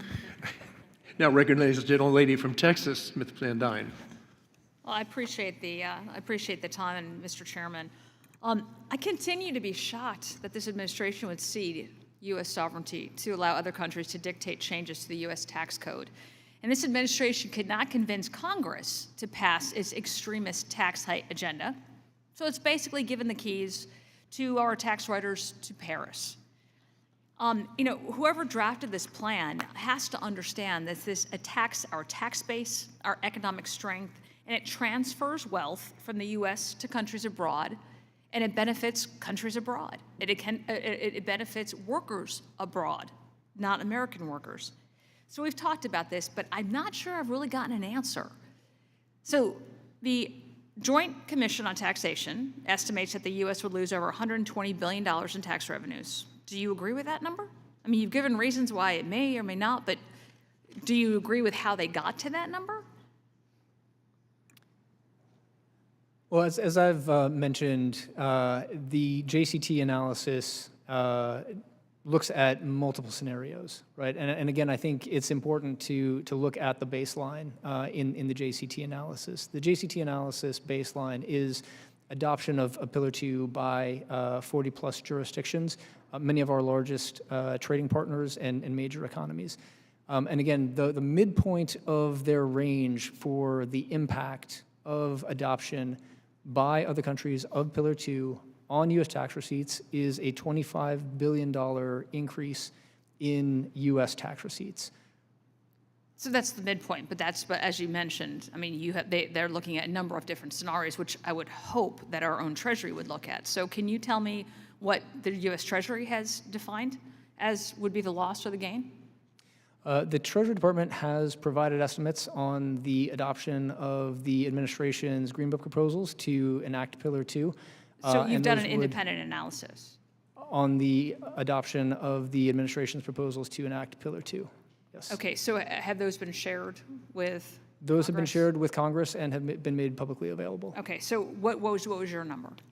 I unfortunately do not recall off the top of my head, but it's multiple hundreds of billions of dollars. So the Treasury is saying that as a result of this, we're going to make a ton more money, even though what we're doing is allowing foreign nations to be able to define our tax codes. And we are so sure that European countries are going to be so favorable to U.S. companies and not want to be competitive at all? I'm sorry, I don't understand the question. No, the Treasury has provided estimates of U.S. adoption of Pillar 2, yes. And this is based on which of the scenarios that JCT used? This is based on U.S. adoption of Pillar 2. Correct, but JCT used a number of different variables. What's the Treasury's variables? I don't think it aligns perfectly with JCT's analysis. So how could they be so far off? Well, I think they do analyze different scenarios. But you just said that you're using the same. So which is it? Is it similar or is it not similar? And what's the different numbers that they're using that you're not using? I did not say that they were the same. So our Treasury's analysis assumes no change in foreign law, which is the convention for revenue estimating. So we're expecting that they're not going to change anything and that we're just going to have a free fall of dollars. Okay, makes sense. I mean, no offense to our European friends, but the U.S. has taken a much more aggressive approach when it comes to corporate tax rates, and we have seen that we've been rewarded with growth. In 2008, the U.S. and EU were equally the same size. By 2022, the U.S. economy had grown to $25 trillion, whereas the EU and the UK together had only reached $19.8 trillion. America's economy is now nearly 1/3 bigger. It's more than 50% larger than the EU without the UK. So to be this tax deal seems like a race to the bottom and not what Republicans have been accused of at all. We continue to hear from the other side of the aisle that TCJA was a tax scam and created corporate loopholes. Yet in 2022, corporate tax revenues reached a record high of $425 billion, or 43% higher than the final year of the Obama administration. And on top of that, the TCJA included the world's first global minimum tax. So can you please define what's meant for companies by the phrase pay their fair share that continues to be used to justify this continued attack on U.S. Corporate base? Well, I think the goals of the Pillar 2 project are to level the playing field for No, I'm asking, can you define pay their fair share? Is there a percentage that the administration would deem fair? Is there an amount, a dollar amount? Again, I can speak to the Pillar 2 project, which is to level the playing field for U.S. businesses. Maybe, but you're repeating the same talking points. Specifically, the phrase pay their fair share continues to be used. And I'm asking, is there a dollar amount, is there a percentage that's, quote, fair? I do not have a dollar amount. Do you have a percentage? No. Okay, I yield back, thank you. Thank the gentlelady. Gentleman from Iowa, Mr. Feenstra, is recognized for 5 minutes. Thank you, Mr. Chair. As you know, Mr. Plugin, we don't live in a parliamentary system like many of our negotiating partners. And the Treasury does not have the authority to rewrite tax law in our system, and we just noted that. But you noted that you think it's a need for a common international tax base to exist, and yet you don't have any authority. Did you tell our counterparts that you guys have really no authority, that you can negotiate, but you have no authority to pass this? I think it's well known that only Congress has the authority to change U.S. tax laws, and certainly my counterparts are aware of that. Okay, thank you for saying that. So how does this move forward if we can't get it through Congress? Well, other countries are moving forward with Pillar 2 and implementing them. But if they go down that path, and a government says, they say we're not going to pay the tax. I mean, don't you see this as a massive lawsuit just waiting to happen? You guys are trotting down this path, but if I'm a multinational corporation or a business, whatever, I'm going to say, wait a minute, no. They would not comply with foreign countries' laws. I'm not sure I understand the question. Well, we already have guilty, all right? And that was passed through Congress. So the multinational companies would simply say, no, we're not going to pay, this extra. I mean, it could happen that we don't have to do the top-up tax or whatever it might be. The Pillar 2 rules are taxes imposed by a jurisdiction on residents in that jurisdiction. Fully understand. Yeah. Okay, so let me push this a little further. Did Treasury recognize that the UTPR's treatment of non-refundable credits would disproportionately harm U.S. competitiveness? I mean, what you're doing here is Treasury is favoring cash grants and refundable credits over non-refundable credits, which in essence uniquely harm U.S. Is that a fair statement? Well, the Pillar 2 rules, again, level the playing field for U.S. multinationals by ensuring that all multinationals pay a minimum level of tax. Yeah, right. Refundable credits do, but how about all the non-refundable credits, right? We got a massive problem here that you didn't take into consideration. That everything, from Europe, they do a lot of refundable credits. We don't, and so we're at a dramatic disadvantage. Correct? I mean, look at the R&D credit. We don't have a refundable R&D credit, so now it can't be used. That puts us at a dramatic disadvantage. Correct? Correct? So certainly we share the concerns about the R&D credit. We think that is an important incentive. But it's not only the R&D credit, it's many of our credits, right? I mean, we have very few refundable credits. A lot of European nations, they have gone down that path of refundable credits. We haven't.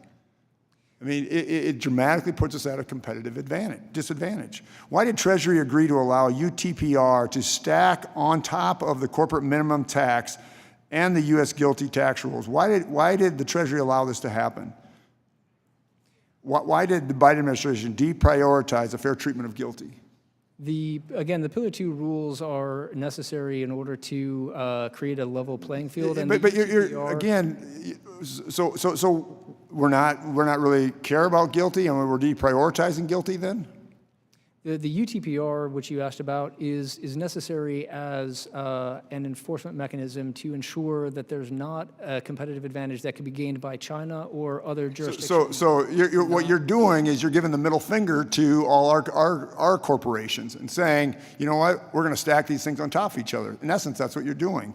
Why did the Treasury agree to allowing Pillar 2 domestic top-up taxes with their special carve-outs to CCP state subsidiaries take priority over U.S. anti-abuse rules of Subpart F and GILTI?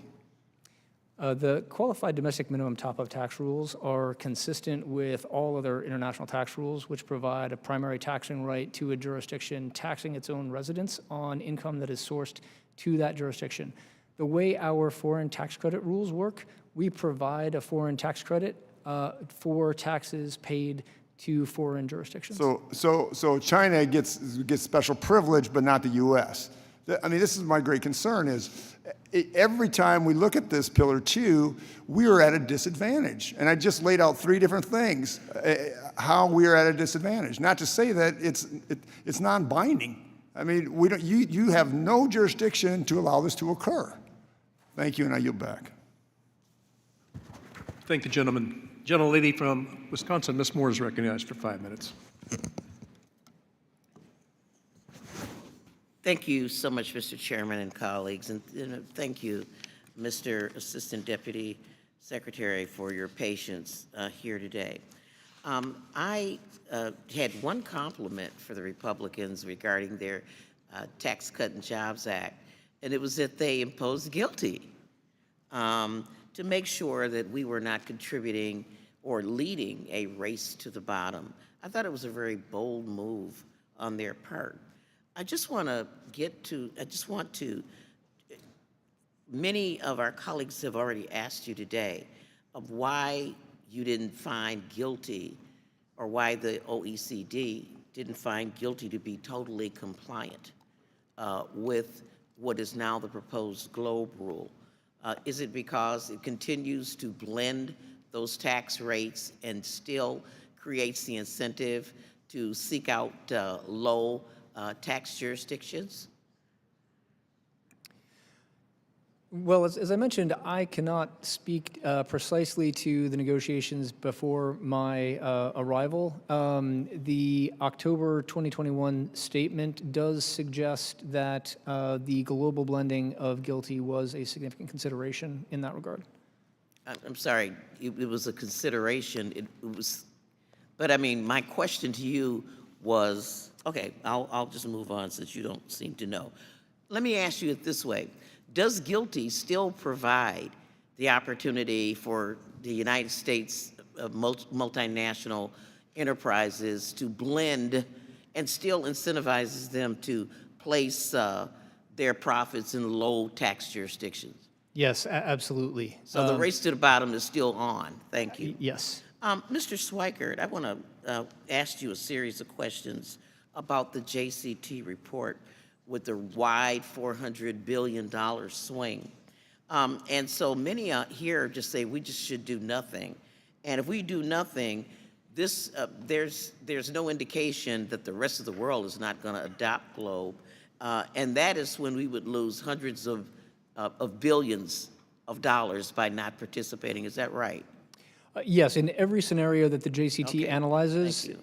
it's better for the U.S. to adopt Pillar Okay, 2. then they also talked about even if we comply, that there'd be a loss. But wouldn't that be, is the reason that you can't tease out these differentiations is because if you leave, your taxing authority in Ireland, or your product in Ireland versus France, which has a 25% corporate tax rate, versus Ireland, which has 12%, that matters with regard to how much profit you'll earn. Yes, and in fact, one of the major assumptions that drives the range is the effect of Pillar 2 on profit shifting. And the analysts that have looked at this have concluded that Pillar 2 would reduce the profit shifting by multinationals into low So in other words, if you kept the profit in the United States, that's when you get to those upper limits of revenue. Absolutely. Keeping money here in the great old USA. Thank you.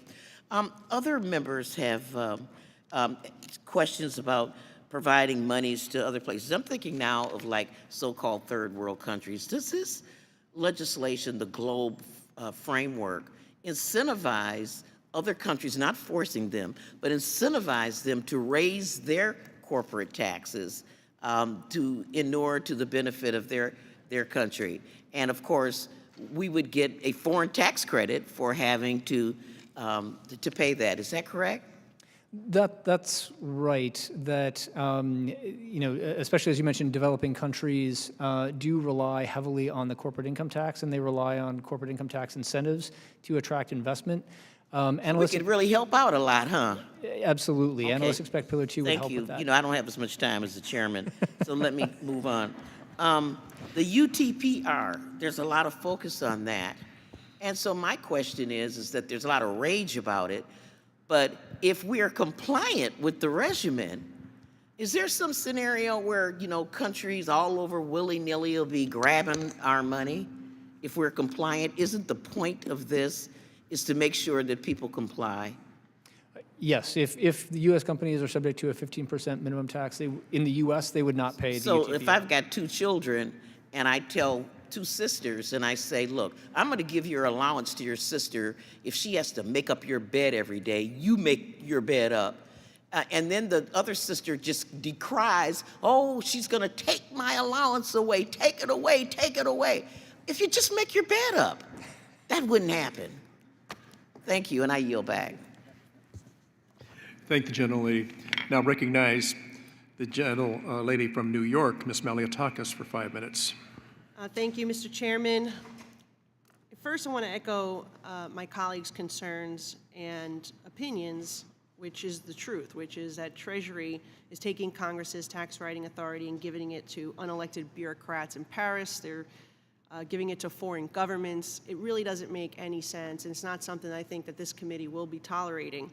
Congress is giving our opinion, and in response to Chairman Smith, you said that you take our input. Well, I hope you actually listen to it, and I hope you're listening to the input of American businesses all across the country that are concerned about what this means in terms of compliance, how they're going to be able. It's very complicated. It sounds like it's going to be a complete accounting nightmare that will require them to divulge proprietary information, massive number of data points to comply. And there's been no regulations put out so there's some guidance that came out earlier this week, but I think there's a lot of people all across the country that are concerned that this will certainly put American businesses at a disadvantage. And look, the deal is just a bad deal for the United States, no matter how you look at it, as my colleague just laid out a couple of points. It eliminates our competitive advantage. and our government can lose $120 billion in tax revenue to foreign governments. And that's not according to Republicans on this committee. That's according to the Joint Committee on Taxation. And Treasury does not protect our status as the first country to enact a global minimum tax. And the U.S. will be targeted with 40% of the tax burden under Pillar 2 and 60% of the tax pillar under Pillar 1. I don't know how you can agree to that. China's state subsidies are more protected than ordinary tax incentives like R&D tax credits here in the United States. And I think that we've all alluded to this, and we believe it, that China will avoid these higher taxes that are under Pillar 2 because the CCP will use direct state subsidies to hide the true tax rate paid by Chinese-controlled entities. So how do you intend to enforce this UTPR tax rule, both for domestically with American companies, but also with our competitors like Communist China? Well, I'd like to say that we do take congressional input very seriously. We do meet with U.S. businesses and other stakeholders regularly in the Office of Tax Policy, and we take that input into the negotiations. With respect to the UTPR... I find it hard to believe that you're taking input from American businesses and from members of Congress that would put at such a disadvantage and would really put American companies at a disadvantage. But go on with the Communist China. How are you going to make sure that they commit to their end? And I guess I'll add a second part to that question. What about the countries that have not joined this agreement? Aren't there concerns that now America will be less competitive with them? Well, I think that's exactly the point that you raised with the UTPR. The UTPR is the enforcement mechanism for the Pillar 2 rules, and the UTPR provides that implementing jurisdictions will impose tax on their residents, and if the multinational group is not subject to a 15% minimum rate in each jurisdiction in which it operates. And so that is how the rules work. That's how they ensure a level playing field. It's how we ensure that China and other jurisdictions that don't implement the rules do not have a competitive advantage by staying outside of the deal. Okay, that doesn't really, I don't think, make sense to most people. But Secretary Yellen has yet to share Treasury's economic analysis of Pillar 1 with Congress. Why? Why does she refuse to share this information with Congress when she knows that all tax treaties must be ratified by 2/3 of the Senate? I mean, how do you expect a deal to be ratified if she won't even share this critical information to be able to evaluate it on its merits? All we've seen so far is generic guidance adopted in France. So the Pillar 1 negotiations, as I mentioned, continue to have important economic terms that remain open. And those include how the Pillar 1 taxing right is coordinated with the existing international tax system. When we are able to resolve those issues, we plan to share estimates with Congress. When do you anticipate that? I don't know exactly when that will be. I need to, obviously, those issues need to be resolved with negotiating partners. Okay, well, my time's expired. Thank you. Thank the gentlelady. Now recognize the gentlelady from West Virginia, Ms. Miller.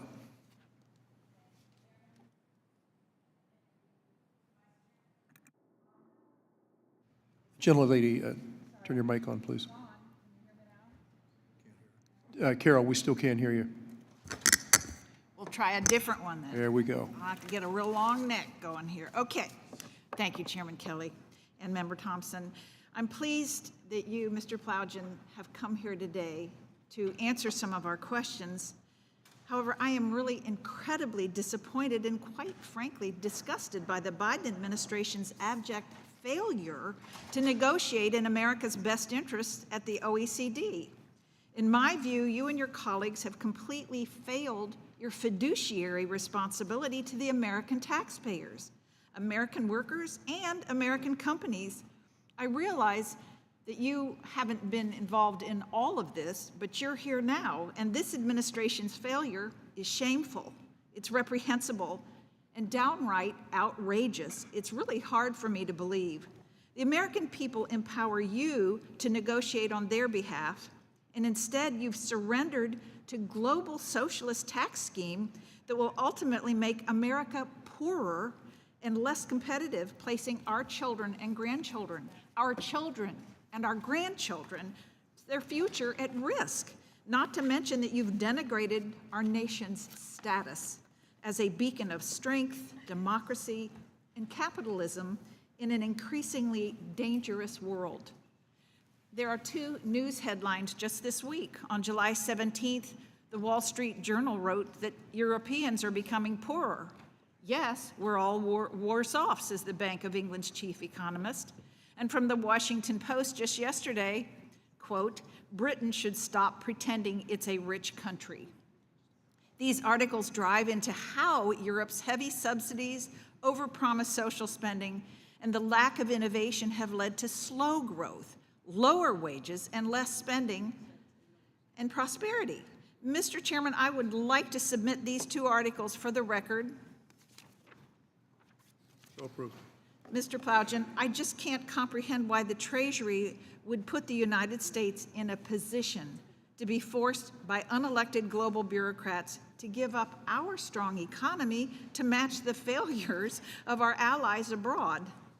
Is the Biden administration willing to reverse course and fight at the OECD to ensure our proven tax incentives like the Research and Development Credit or the Low-Income Housing Tax Credit are fully protected? It's been a shared and consistent priority across the administrations that have participated in these negotiations to protect U.S. interests, to protect U.S. businesses, and to protect American workers. That sounds more like no to me. We continue to take input from Congress and from U.S. businesses into these discussions and continue to raise these important issues for the United States. Like our chairman, I'd like to have proof of that, please. Do you consider socialism to be a key goal of the Biden administration? I guess that's no. The OECD Tax Project is a thinly veiled attempt to neuter the U.S. economy and drive America into the arms of global socialism. Europe's economy struggles to adapt to the modern world, and these countries aim to capture our U.S. dollars to fund their socialist programs and government handouts. So I'm just really concerned. While the OECD's proposed deal would protect refundable tax credits, also known as direct subsidy, most U.S. tax credits are not refundable, and for good reason.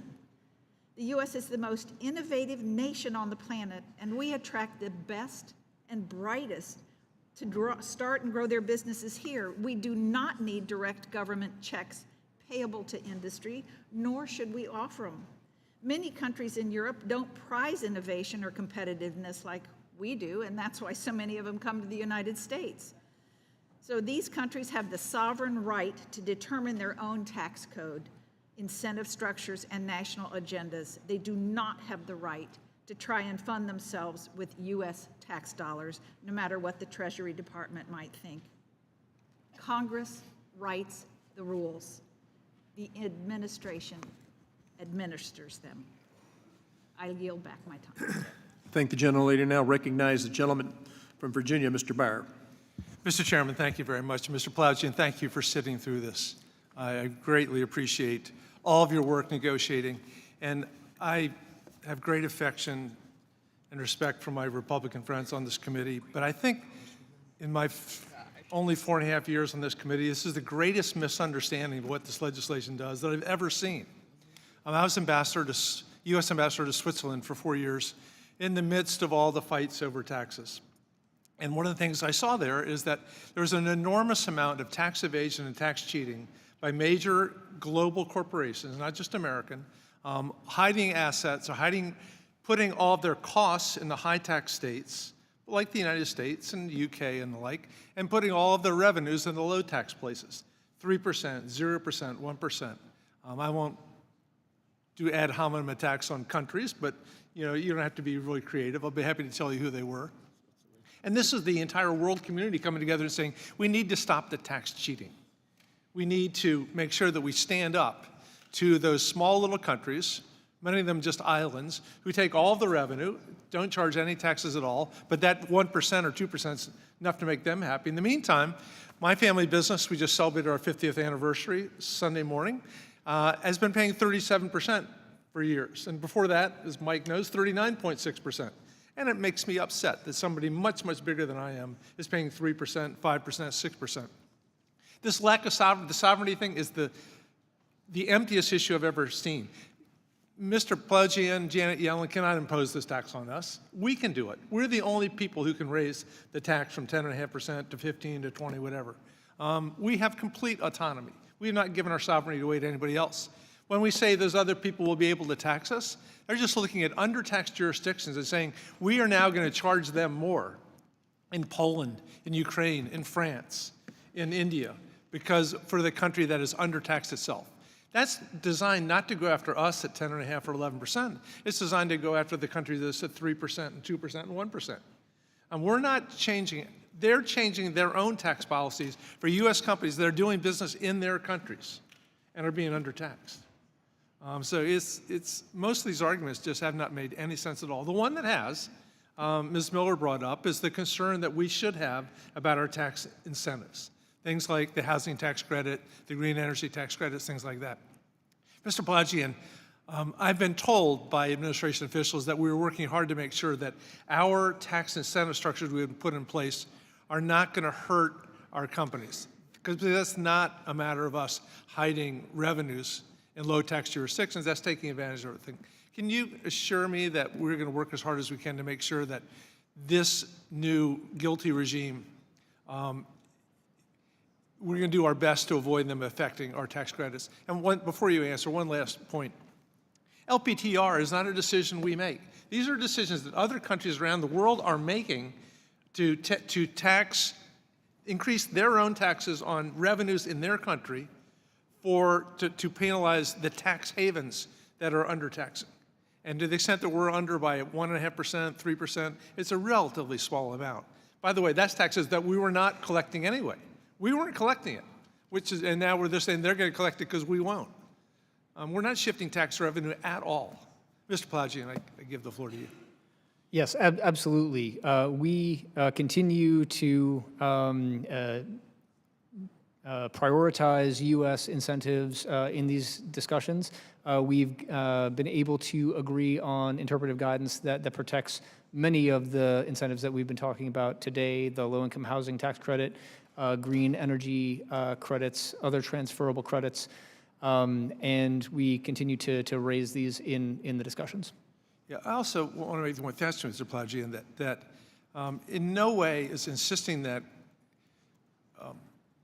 international corporations who have been purposefully cheating on their taxes, avoiding taxes through great manipulation, is a move to global socialism.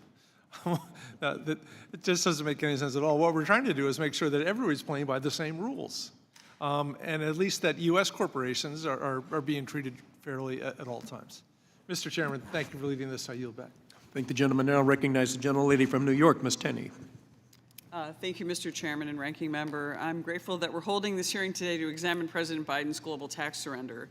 Ways and Means Republicans have been sounding the alarm over the framework negotiated between President Biden's Treasury Department, Janet Yellen, and the OECD. This comprehensive rewrite of global tax rules championed by the administration would result in fewer U.S. tax revenues, reduce the global competitiveness of U.S. companies, and erode our overall economic strength.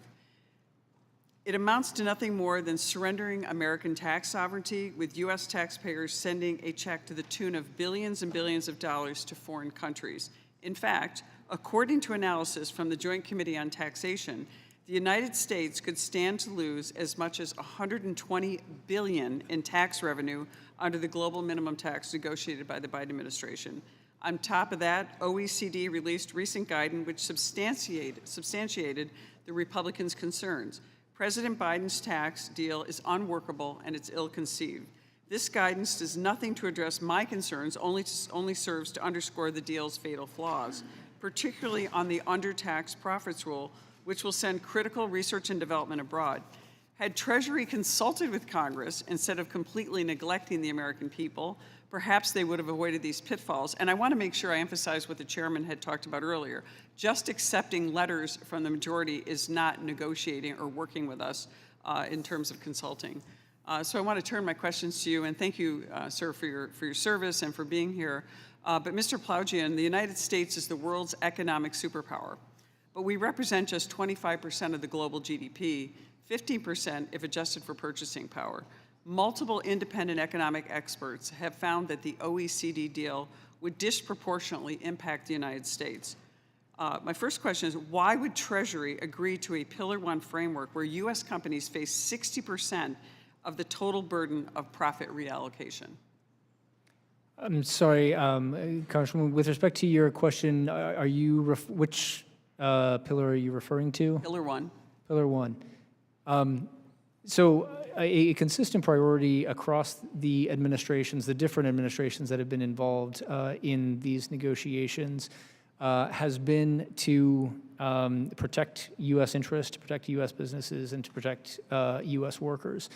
In particular, with respect to Pillar 1, one of the main purposes behind the negotiations, and this is based on input on a bipartisan basis from Congress, is to get rid of and prevent. Okay, go ahead.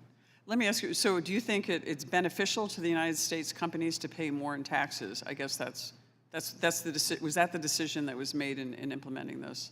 Well, I don't think that Pillar 1 necessarily does that. So what? Well, can I ask you, do you disagree with the Joint Committee on Taxation's assessment of the $120 billion tax revenue loss under the global minimum tax negotiated by Janet Yellen, Secretary Yellen? So under Pillar 2, the JCT analysis actually shows multiple different scenarios.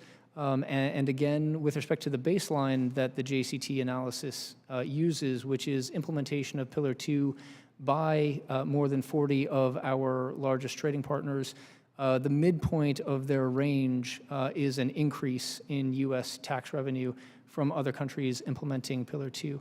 And indeed, in Scenario 5, which shows implementation by those same 40-plus jurisdictions, plus implementation by the U.S., they show. So let me ask you, you didn't answer my question. Do you think that the Joint Committee on Taxation's numbers are wrong, regardless? So in your opinion, the U.S. companies will net a greater tax revenue and will not be penalized under the entire plan?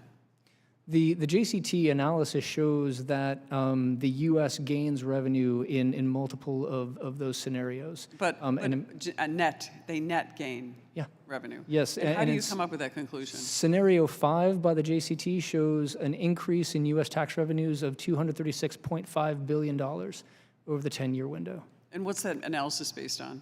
That analysis is that an assumption that there's going to be greater trade, or we're not sure of that? The assumptions that the JCT uses for Scenario 5 is adoption by the 40-plus jurisdictions and adoption by the U.S. of Pillar 2. But don't you think that's a surrender of our sovereignty to give the right of other countries to tax our own entities in a way that we're not even doing ourselves, and then to put this in an unfair trading position in the end? Well, all countries have the sovereign right to tax their residents under their corporate tax system. Right, but aren't we surrendering our right? We're subjecting our U.S.-based companies who are competing abroad to this unfair scheme. The Pillar 2 rules are taxes imposed by jurisdictions on their own residents. I understand. So, but overall, we're going to end up losing because we're penalizing our own U.S.-based companies when they try to compete in the foreign market. And I think my time has expired, so I'll have to talk to you about it further in another time. Thank you.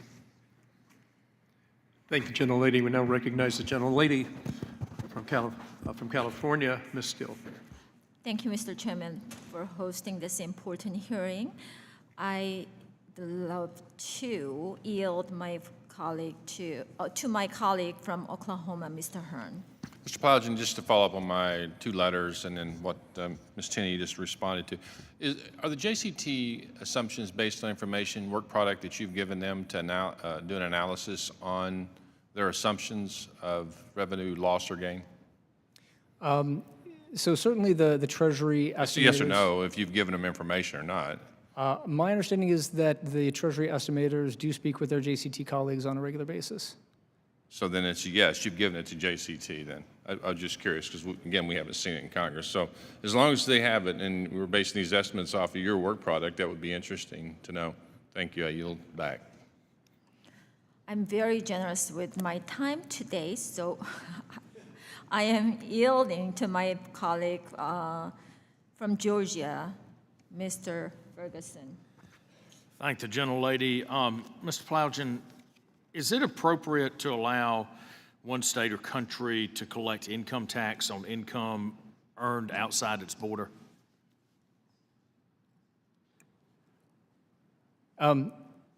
So the way the international Yes or tax no? Is it appropriate rules- to allow one state or country to collect income tax earned on income outside its border? Well, the United States collects income tax on the income of CFCs that operate outside of the U.S. So our treaties allow that?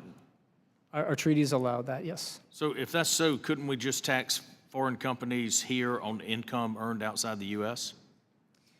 The saving clause in our treaties allows the parties to the treaty to tax their residents, it's generally without regard to the treaty. So we have always taken the position that guilty and subpart F are consistent with our treaties.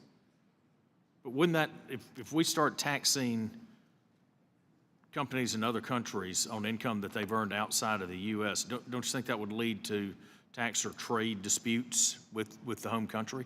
We currently do tax income earned by entities in other jurisdictions. So we tax the U.S. entity with respect to income earned by CFCs in other jurisdictions under guilty and subpart F.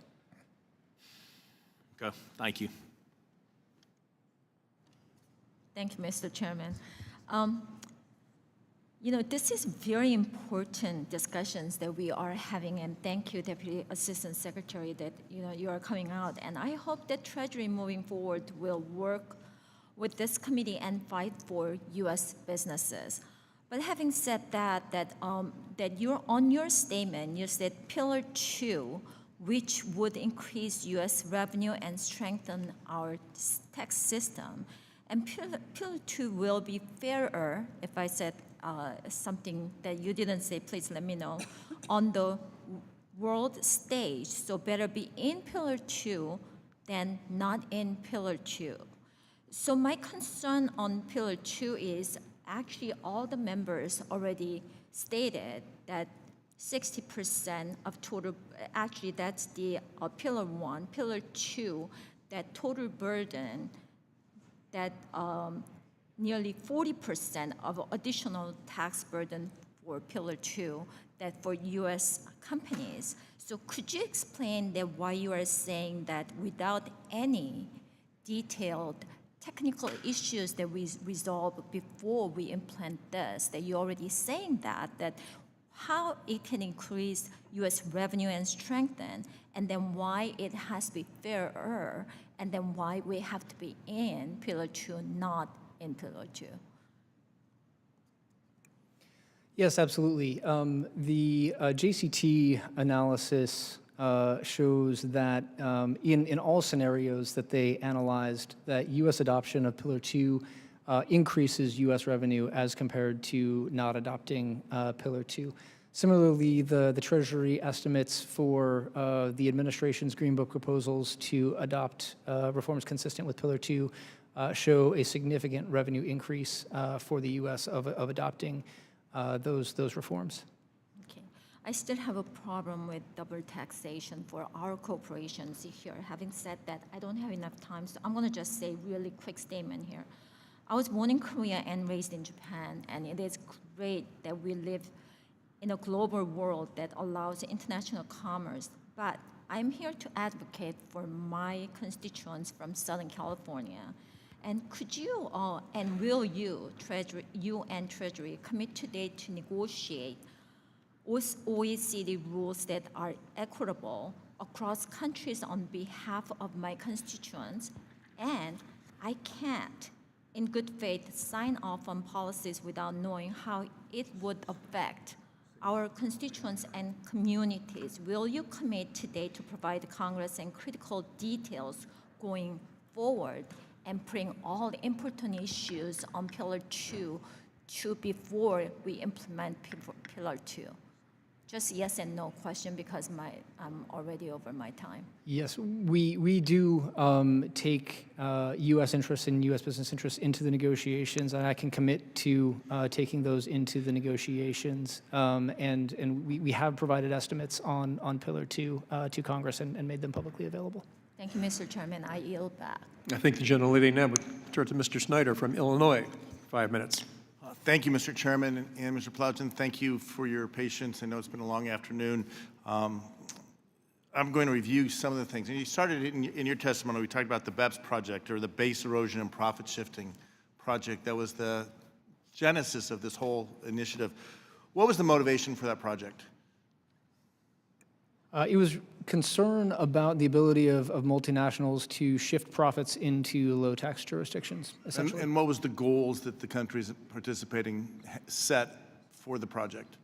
The basic idea was to try to develop reforms to the international tax rules to prevent multinationals from being able to shift profits into low-tax jurisdictions. And as we sit here now more than a decade later, and we're talking about Pillar 1 and Pillar 2, that often gets confusing. We've got initials like UTPR.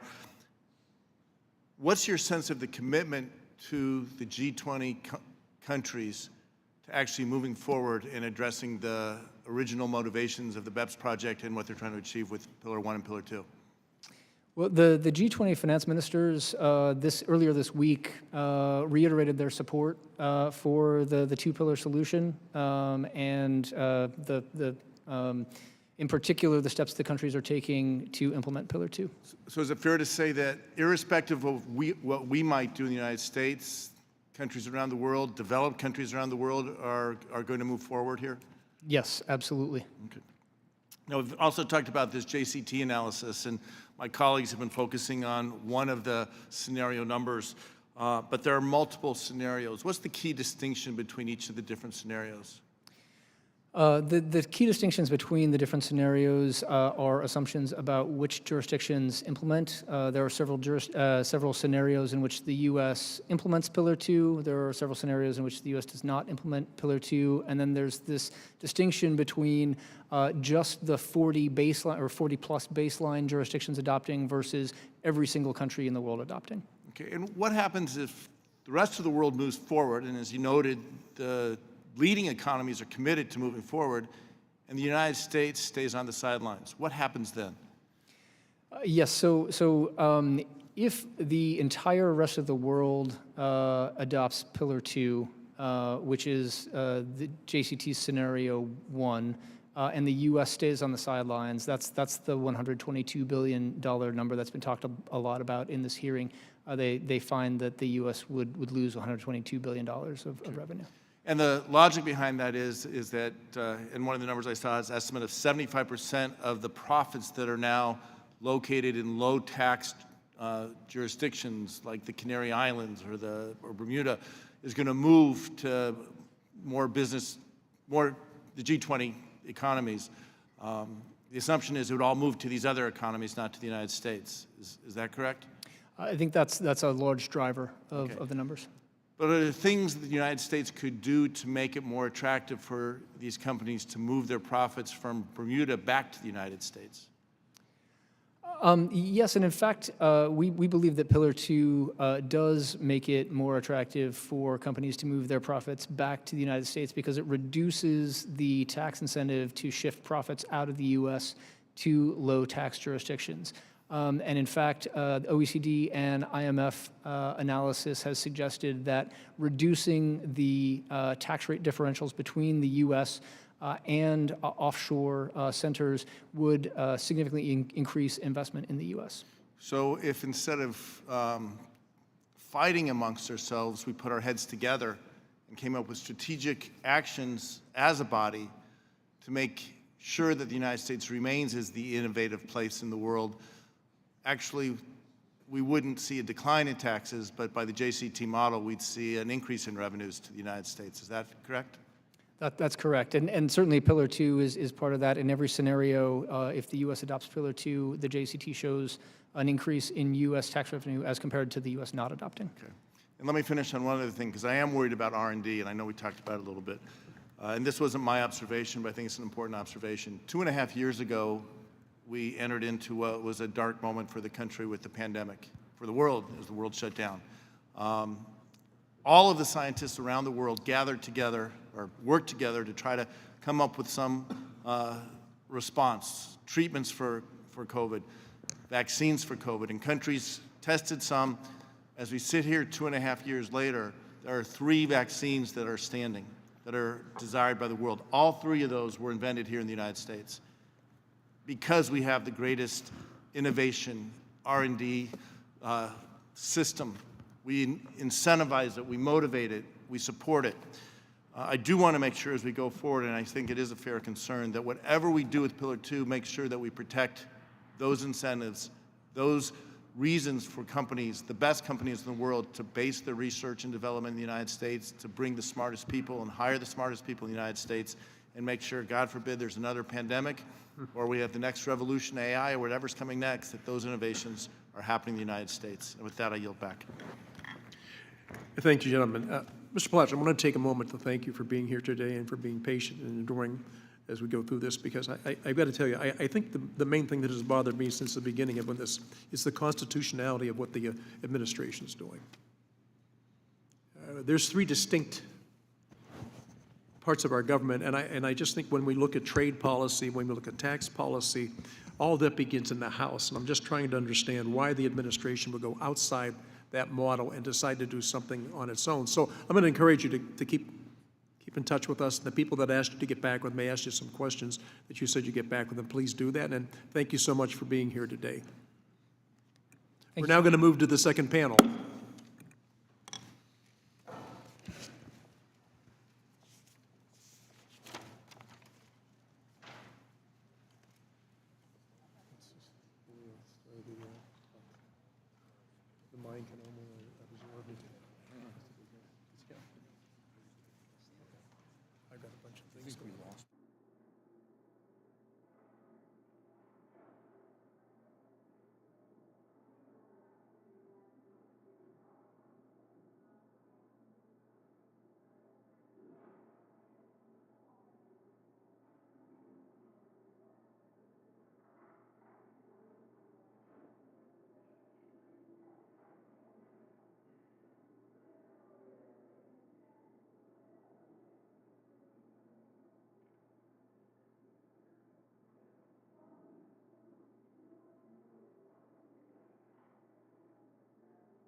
Now recognize the second panel, and I want to thank you all for going through this process, and I saw you out in the back seats, but thank you all for staying with us.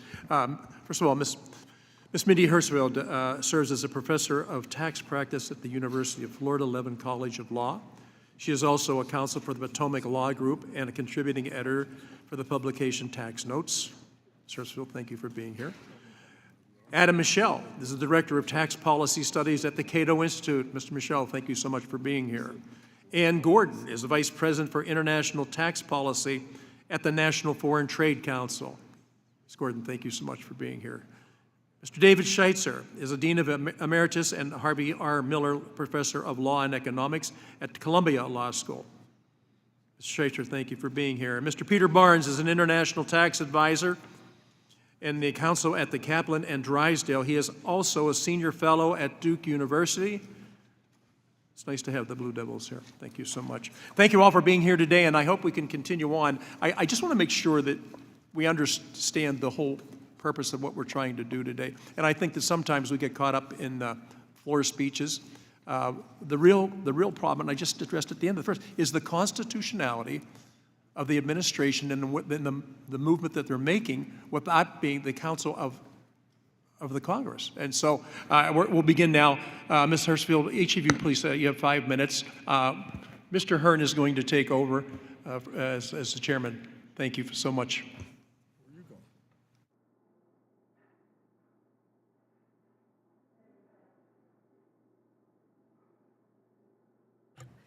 Chairman Kelly, Ranking Member Thompson, and members of the subcommittee, thank you for the opportunity to testify here today on this important topic. The background to my testimony is the Joint Committee on Taxation's recent analysis estimating that Pillar 2 of the OECD agreement for a global minimum tax will impose significant costs on the U.S. government. To put the two-pillar project in perspective, I'll start by sketching out the international tax principles that have been in place since the early 20th century, followed by changes introduced by the OECD's project to crack down on cross-border base erosion and profit shifting, known as BEPS, and the U.S. Tax Cuts and Jobs Act. Together, BEPS and the TCJA set the stage for the 2021 two-pillar agreement.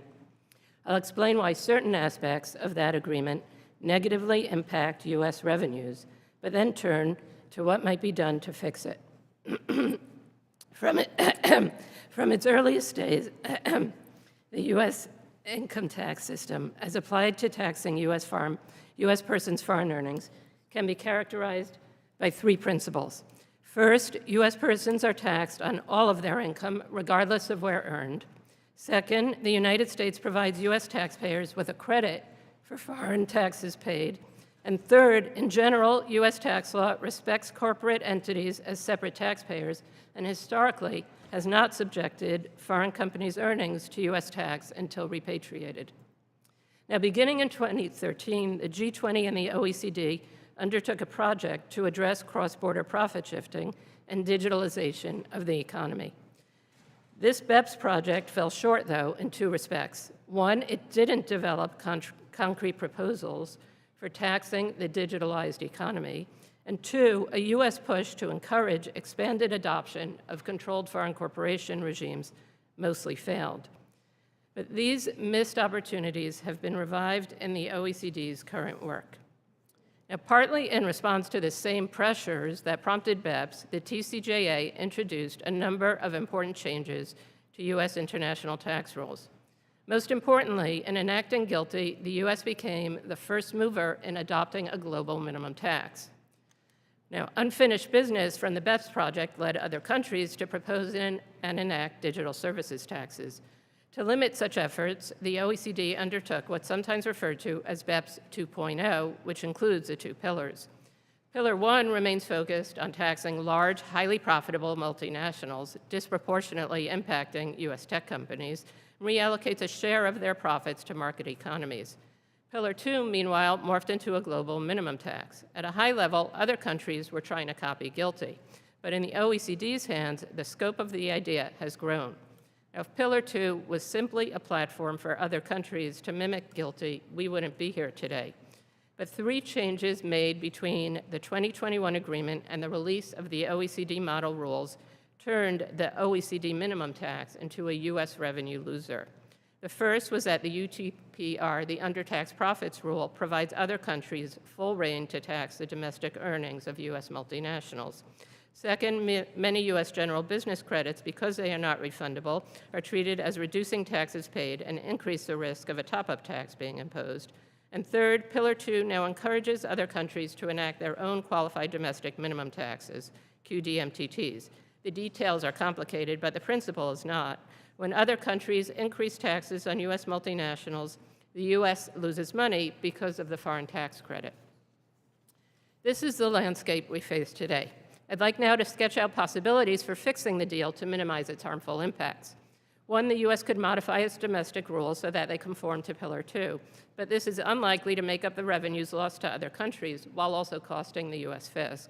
Two, the U.S. could threaten other countries with retaliation, but this could have harmful impacts on cross-border trade. Three, the U.S. could encourage the OECD to modify some of the worst of its arbitrary rules.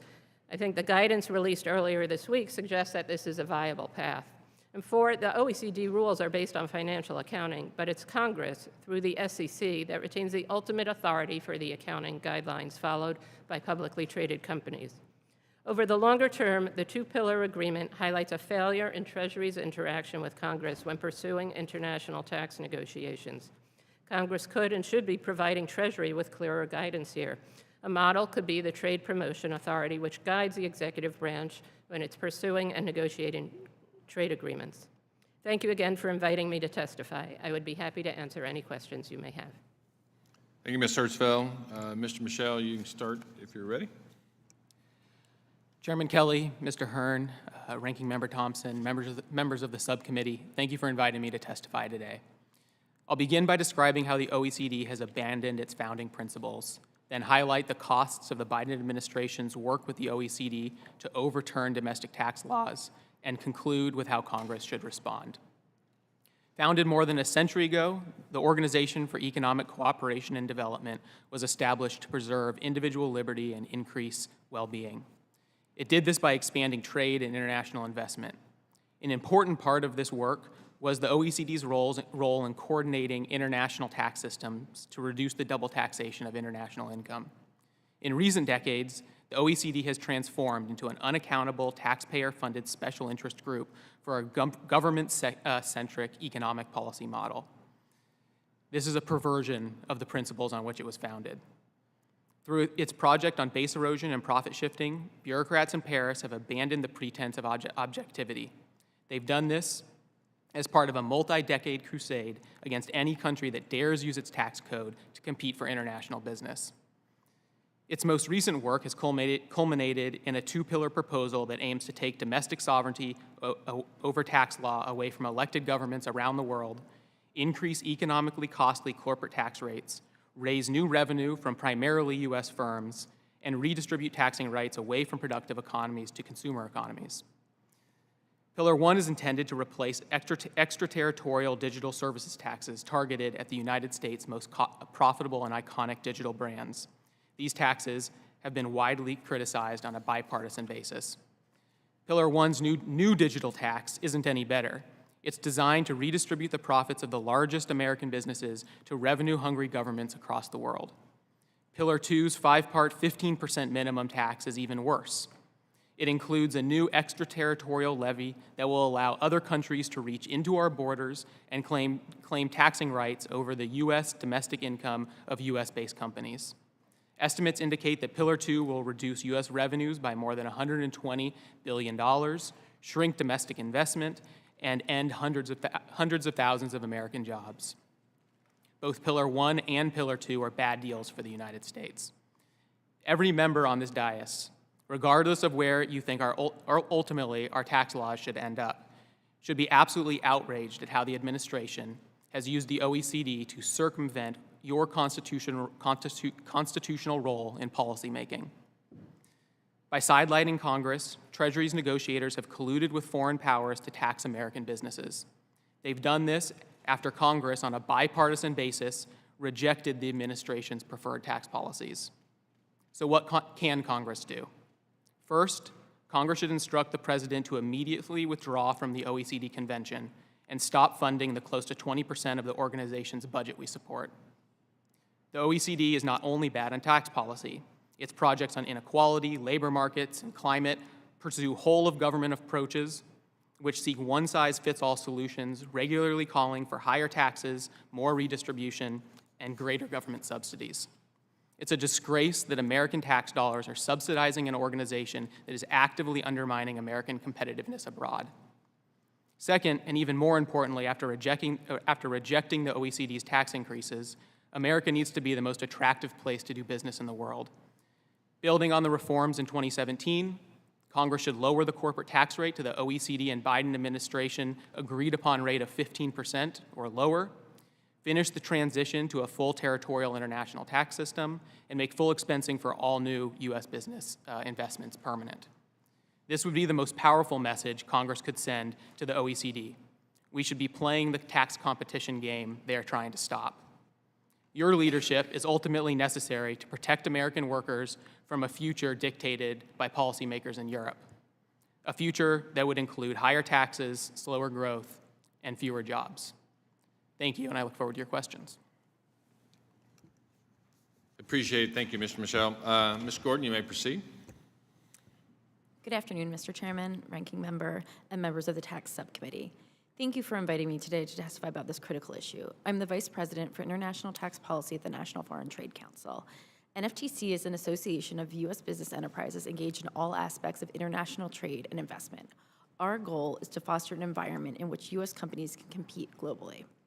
On balance, the work of the inclusive framework fails in several respects, and in too many instances specifically harms the competitiveness of American businesses. The continued engagement of Congress is essential to creating stability and protecting American interests. First, let me briefly mention Pillar 1. The business community has repeatedly requested a final consultation on the overall Pillar 1 concept, as there are several major problematic issues still unresolved in both Amounts A and Amount B.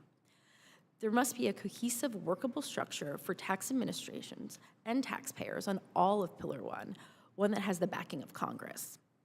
At this juncture, we feel it would be premature for the U.S. to sign the Pillar 1 Multilateral Convention being released later this year.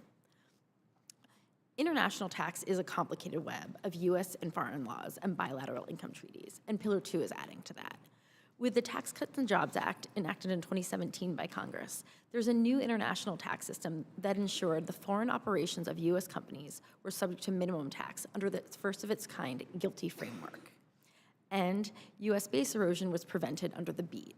In short, the United States is not now, nor has ever been, a tax haven. Moreover, the notion that additional foreign minimum taxes are needed to prevent the abusive use of the U.S. tax code is unfounded. The breadth of issues still remaining with the nearly complete Pillar 2 agreement is unsettling. The initial rules were created without sufficient and at times disregard of input from the business community. The final rules currently contain multiple flaws that will hurt investment in the United States. More than anything else, what we need is time. Time to create a cohesive set of rules that accommodate U.S. tax policies and ensure that U.S. businesses, U.S. workers, and the U.S. economy are not disproportionately harmed. The recently announced delay in the application of the Undertaxed Profits Rule, UTPR, is a step in the right direction and is unlikely to have occurred without the attention of Congress on this project. For many NFTC members, compliance with Pillar 2 is a looming reality, whether or not the United States makes any domestic law changes. The more compliant the existing U.S. tax system is deemed to be with Pillar 2 rules, the better the result for U.S. companies and workers. One such fix is the earlier global consensus that current law GILTI is a compliant income inclusion rule, or IIR. In designing the Pillar 2 minimum tax, non-refundable credits are disfavored, while refundable credits, more commonly used in other countries, and direct cash grants are favored. In short, the use of many bipartisan credits, such as the R&D credit, could reduce a corporation's tax rate below 15% and allow other countries to impose additional tax, effectively a clawback of U.S. tax credits. It is extremely troublesome that U.S. negotiators have not succeeded in broadly protecting U.S. credits, while other countries were given specific carve-outs for their incentives and industries. Even the acceptance of refundable credits merely adds them to the denominator of the ratio, which is tax paid over taxable income. This is helpful in many fact patterns, but it can still result in additional tax for those with significant investments, such as the energy credits. The new preferential treatment of transferable credits, similar to that of refundable credits, is not without numerous complexities, which may result in limited practical utility. Above and beyond the policy concerns, the Pillar 2 tax return is unworkable and unadministrable compliance burden. It puts U.S. companies' sensitive financial information and competitive advantage at risk for disclosure or leaking to non-US competitors. NFTC members have estimated the Pillar 2 returns, as envisioned, would provide anywhere from 50,000 to 200,000 data points, which is far greater than the 1,000 data points estimated for the EU's country-by-country reporting. One goal of the Pillar 2 work was to provide tax certainty and reduce the number of tax disputes, but the opposite is more likely to occur. I do want to briefly mention the developing countries have expressed concern and dismay with the OECD inclusive framework, preferring the UN. Employing two competing processes or layering a UN regime over the OECD pillars would be disastrous. At this juncture, it appears US companies and the US FIS may lose whether or not the US adopts a conforming Pillar 2 regime. However, the OECD has shown flexibility in interpreting and clarifying its rules, including the provision of numerous temporary safe harbors, with the one on the UTPR just this week. Congress's attention to this process has been helpful in obtaining this temporary relief. We urge Congress to continue working with the OECD, Treasury negotiators, and foreign counterparts to create a regime that works with the US tax code, protects US companies and workers from an unlevel playing field, and encourages investment and economic growth in the US. Thank you. Thank you, Ms. Gordon. Mr. Shaw, you recognized for 5 minutes.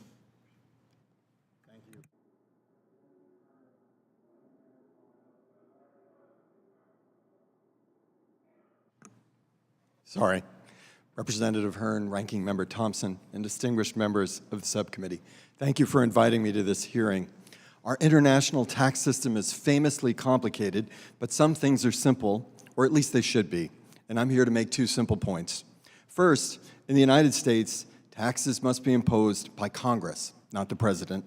Second, the tax policy of the United States should be set by the United States, not by other countries. Unfortunately, in joining the Pillar 2 agreement, which imposes a global minimum tax on large corporations, the Biden administration has strayed from both of these principles. Proceeding without congressional approval, they've given other countries significant influence over our tax system. So Congress is now under pressure to enact a global minimum tax that satisfies Pillar 2. Technically, the agreement doesn't compel it to do so, but there's a steep price for saying no. Other countries will be able to collect and keep this tax. So if a U.S. company like Apple uses a tax credit to cut tax on its U.S. income below 15%, France and Germany will be able to take away this tax savings, even though Congress meant to provide it. This puts Congress in a difficult position. The message essentially is, adopt a Pillar 2 minimum tax, or other jurisdictions will do it for you. This denies Congress the ability to make an independent choice. By analogy, think about a nonprofit that asks for a donation which is supposed to be voluntary, but then adds, if you don't give us the money, those big guys over there will take it from you. This pressure is all the more inappropriate because the U.S. already has 3 minimum taxes in place. In fact, we led the way in enacting them, but our minimum taxes don't satisfy the OECD. The Biden administration should have said that we would join Pillar 2 if and only if our minimum taxes were sufficient. Instead, the administration got out ahead of Congress, undercutting Congress's ability to make an independent choice about Pillar 2. This is not the way taxes are supposed to be imposed in this country. Under the Constitution, only Congress has the power to lay and collect taxes. This is an expression of a fundamental idea: no taxation without representation. The president can't just rewrite the tax law on his own. For example, the U.S. had one of the highest corporate tax rates in the world until Congress cut it from 35% to 21% 5 years ago. But if Congress had voted down this measure, could the Trump administration have done this on their own, announcing that they would collect only a 21% tax? Obviously not. The same is true for the Biden administration. The right way to change our minimum tax regimes is to appeal to Congress, or if they say no, to voters, not to an international organization. This brings me to my second point. Should we really give the OECD so much power? Unfortunately, the U.S. now has one set of minimum taxes, the OECD has another, and they aren't in sync. This pressures us to revise our rules to spare U.S. businesses from double taxation. According to the Joint Committee, as already been discussed, we also are going to lose a great deal of revenue. Some might call it unfair to blame the Biden administration for what other countries do. For example, If a U.S. multinational like Apple wants to do business in France, Apple chooses to be subject to whatever taxes France imposes on profits there. But let me emphasize on profits there. Pillar 2 does more than that. With the UPTR, France can collect tax from Apple's French subsidiary based not on the French subsidiary's income in France, but on the U.S. parent's income in the U.S. To see how aggressive this is, imagine that you live in Virginia and your daughter lives in California. Obviously, Virginia can tax you since that's where you live and earn money. But should California also be able to tax you and to do it through your daughter? Is it okay for California to tax your daughter based not on what she earns in California, but on what you earn in Virginia? This is what a UTPR does. When faced with this sort of overreach, the administration should push back and threaten retaliation, as the House has done. But in committing to Pillar 2, the administration essentially pledged not to object to this overreach. Arguably, they encouraged it. To sum up, the administration has empowered other countries to reshape our tax law while curtailing Congress's role. This is not the way our system is supposed to work. Thank you, and I look forward to your questions.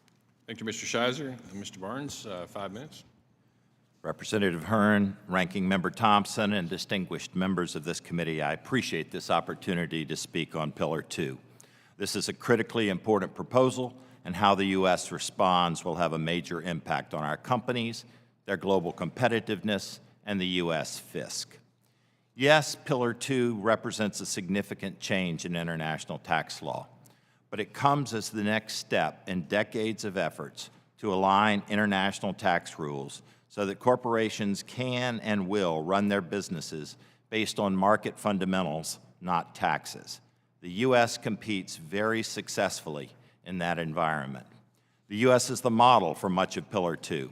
Congress deserves credit for enacting GILTI, which demonstrated the soundness of ensuring corporate income earned outside the parent company's home jurisdiction is subject to a minimum tax.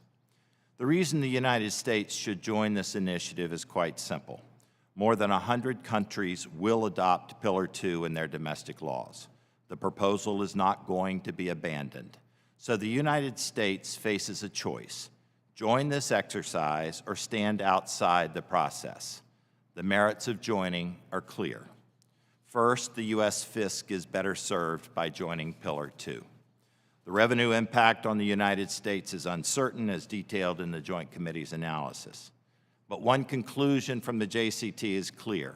The U.S. will earn more tax revenue if it adopts the Pillar 2 agreement than if the U.S. stands aside while other countries proceed. Second, U.S. multinational companies will benefit. Compliance burdens will be reduced and competitiveness will be improved. Today, U.S. companies are subject to our GILTI tax, but no other country has a similar regime. Competitor companies often pay little or no tax on low-taxed earnings of foreign subsidiaries. The global minimum tax will benefit U.S. companies by subjecting their competitors to a minimum 15% tax. The legislative changes required for conformity with Pillar 2 are modest. The Build Back Better legislation approved by this committee in the House of Representatives in 2022 included the changes to U.S. law required to align the U.S. with Pillar 2. The path forward is well marked. Much of the criticism of Pillar 2 has centered on the undertaxed profits rule. Critics argue that the UTPR violates tax sovereignty. This argument, in my view, misunderstands the concept of sovereignty. If a country adopts tax rules into its law, that's the quintessential exercise of tax sovereignty. Indeed, that's the argument the U.S. has made for 3 decades when countries object to the use of arbitration for dispute resolution under treaties. Countries complained that allowing arbitrators to decide a tax dispute was a denial of sovereignty. No, the U.S. responded repeatedly. When a sovereign adopts a rule such as tax arbitration, there's no loss of sovereignty because it's the decision of the sovereign to establish that procedure. The argument that Pillar 2 undermines U.S. tax sovereignty is not persuasive. More importantly, the UTPR is an important but diminishing feature of Pillar 2. If a country adopts the key elements of Pillar 2, there will be no undertaxed foreign income earned by that country's corporations subject to the UTPR. The UTPR safe harbor regarding home country income announced on Monday by the OECD eliminates, at least temporarily, the risk that other countries will tax income earned by U.S. companies from U.S. activities. Pillar 2 is the result of many compromises. Any informed critic can find elements of the proposal that need further work. Fortunately, discussions about the technical issues are still under debate. So far, the United States has had a full voice in those discussions. But there's a limit to what weight the U.S. interest will be given if the U.S. chooses to stand outside Pillar 2. The U.S. must join the initiative so that the U.S. voice will continue to be strong and effective in negotiating these rules. Some critics of Pillar 2 act as if the proposal can still be derailed. At last count, 138 countries indicated their intention to join. The choice facing the U.S. is binary: adopt the proposal or step away from the table with the attendant consequences. I urge this committee to align the U.S. tax rules with Pillar 2. That will continue our leadership in developing sound international tax practices that benefit our companies and their ability to drive economic growth. Thank you. Thank you, Mr. Barnes. I'd like to thank each of the witnesses for your expert testimony, and we're going to now move into the question and answer session, and so I will recognize myself. The overall goal of Pillar 2 is to ensure that all companies are paying a minimum rate of 15% everywhere they operate.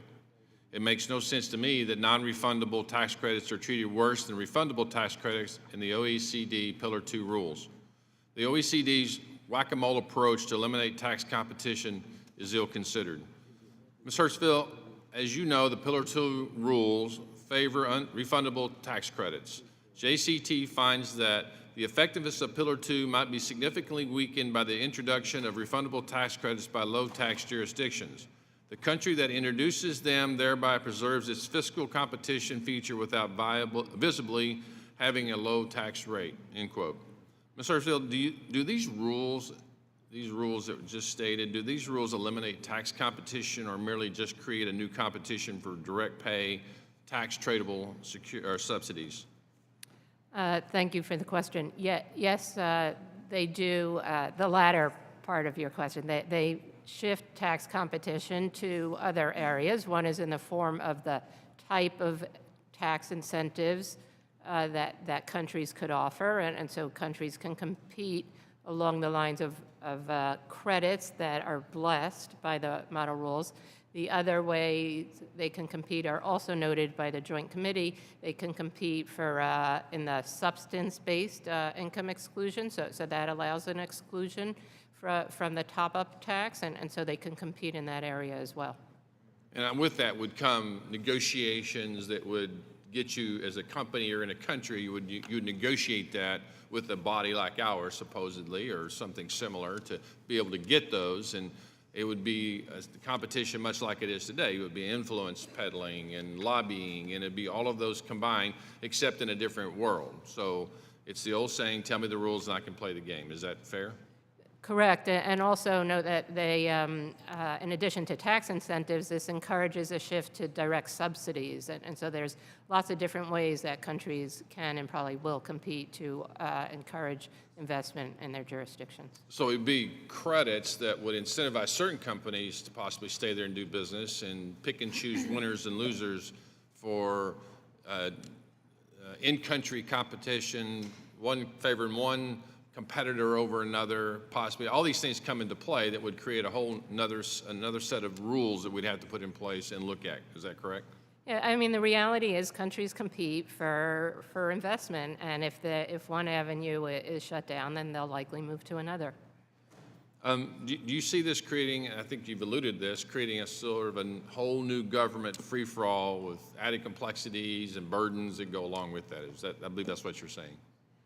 So these rules squash certain types of investments, and so they will encourage other types of incentives to proliferate, which, yes, you've added complexity in shutting down one area, but taxpayers and businesses are always creative in trying to maximize their return on their investments in jurisdictions, and countries are creative in trying to encourage businesses to invest there. Mr. Scheiser, if I may, I really appreciate your scenario of really bringing it down to what everybody can understand. In your example of Virginia, my colleague here said, yes, they would love for California to be able to tax everybody in every state for all. No, I said your daughter. Oh, my daughter in your state, even though she's never been there. Mr. Scheiser, can you go into detail how the OECD's favoring of certain credits over others can be problematic in the future as it relates to the sovereignty of this nation, and how the powers of this committee laid out in the Constitution could be usurped? My apologies. Thank you for the question. Look, the Constitution is clear about this, that this is the prerogative of Congress, and this is a very old idea. We fought a revolution years ago because of concerns about a king in a distant parliament who weren't listening to American voices, and the Declaration of Independence emphasizes that taxes can't be imposed without representation. So it makes sense that revenue bills begin with you. They begin in the House because you're closest to the people. Now, it's true, the president does also partner with Congress in negotiating with foreign countries, but it is a partnership. When there are treaties, the president negotiates, proposes, but it's the Senate that needs to ratify. So we really don't want the president acting unilaterally. And I want to emphasize this is not and should not be a partisan point. Sometimes the president is a Democrat, sometimes the president is a Republican, and it should not be the case that a president can partner with an international organization to circumvent the will of Congress. And I'll just give an example, maybe points in the other direction. There's been talk about the energy credits that were passed last summer. If the next president doesn't like them and says, please repeal them, it'll be up to Congress to decide whether to do that. It should not be possible for the president to go to the OECD and say, hey, trigger a top-up tax to eliminate those because I don't like them. Now, thank you. Thank you, Ms. Scheiser. I'm going to, one last question, and we'll move on to the ranking member. Ms. Hirschfeld, a few of my colleagues on the other side of the aisle have made a push to modify the U.S. rules for taxing the foreign income of U.S. multinationals so that it is calculated on a jurisdictional basis, also known as country by country. As you know, this is the primary change to GILTI to come into conformity with Pillar 2. Would this modification change JCT's outlook for the U.S. fisc, meaning if the U.S. modified the GILTI rules to be compliant with the OECD brokered deal, has JCT estimated that U.S. will still lose billions of dollars in revenue? So I don't have the details behind the Joint Committee's analysis, but it seems to me that the two primary factors that were driving the numbers that showed a loss of U.S. revenues were, one, the fact that if other countries enact new domestic minimum taxes to increase their tax rate to 15%, the U.S. has to provide a foreign tax credit for that. So that's an automatic revenue. So other countries increase their taxes, ours goes down. Country by country GILTI doesn't change that. And the other is the UTPR that imposes the tax on U.S. Domestic source income, and country by country GILTI doesn't change that either. Thank you for your response. I'd like to recognize the ranking member, Mr. Thompson. Thank you, Mr. Chairman. Thanks to all the witnesses for being here today. Mr. Barnes, we've heard quite a bit from our Republican colleagues on the topic of sovereignty and why they believe that the Pillar 2 agreement threatens the United States' sovereignty to enact tax laws. But isn't it true that each of the countries in the inclusive framework, including the United States of America, has the right to enact or not to enact domestic legislation that aligns with Pillar 2? Thank you for the question. Yes, every country retains its authority, and it's an important point to note that there's not a one-size-fits-all. The OECD's agreement is trying to align the rules. It's not prescriptive to say you must do A, B, C, D, E. There's flexibility within the framework for how countries choose to adapt, and that's why modifying the U.S. GILTI rules may be sufficient for the U.S., even though another jurisdiction takes a different approach to aligning with the proposals under Pillar 2. Thank you. And doesn't the fact that we're having this hearing today and the fact that the elected Biden administration has been negotiating with the OECD mean that we're not ceding our sovereignty? Well, that certainly would be my view. Thank you. And again, I come back to what I said in the oral statement, which is in arbitration for tax disputes, other governments have said, that's a loss of my sovereignty, and the U.S. has said, no. You, as the sovereign, can choose to have certain disputes settled by arbitration, and that does not impede your sovereignty one bit. Thank you very much. Mr. Barnes, again, many of my colleagues across the aisle seem to think the U.S. should abandon these OECD negotiations. As a matter of fact, one of the witnesses mentioned that too. I mentioned to the chairman that, that old saying that if you're not at the table, you're on the menu. And I think that might hold true here as well. In your view, which would be better for American businesses and American workers? Remaining at the table to ensure a fair outcome, or walking away from the table entirely? Well, I'm a huge believer that we need to be at the table and our voices heard. One thing that's important, and I spent 4.5 years at the Treasury Department, one thing that's important to remember is that our voice is widely respected within the world. We've been a leader in developing international tax principles for a century, and our voice is heard. But if we walk away from Pillar 2, then our concerns will not be taken into account with nearly the same weight as if we're a player in the exercise. Thank you. And thank you for pointing out the time you spent at Treasury. I think we have a very unique witness in you, Mr. Barnes.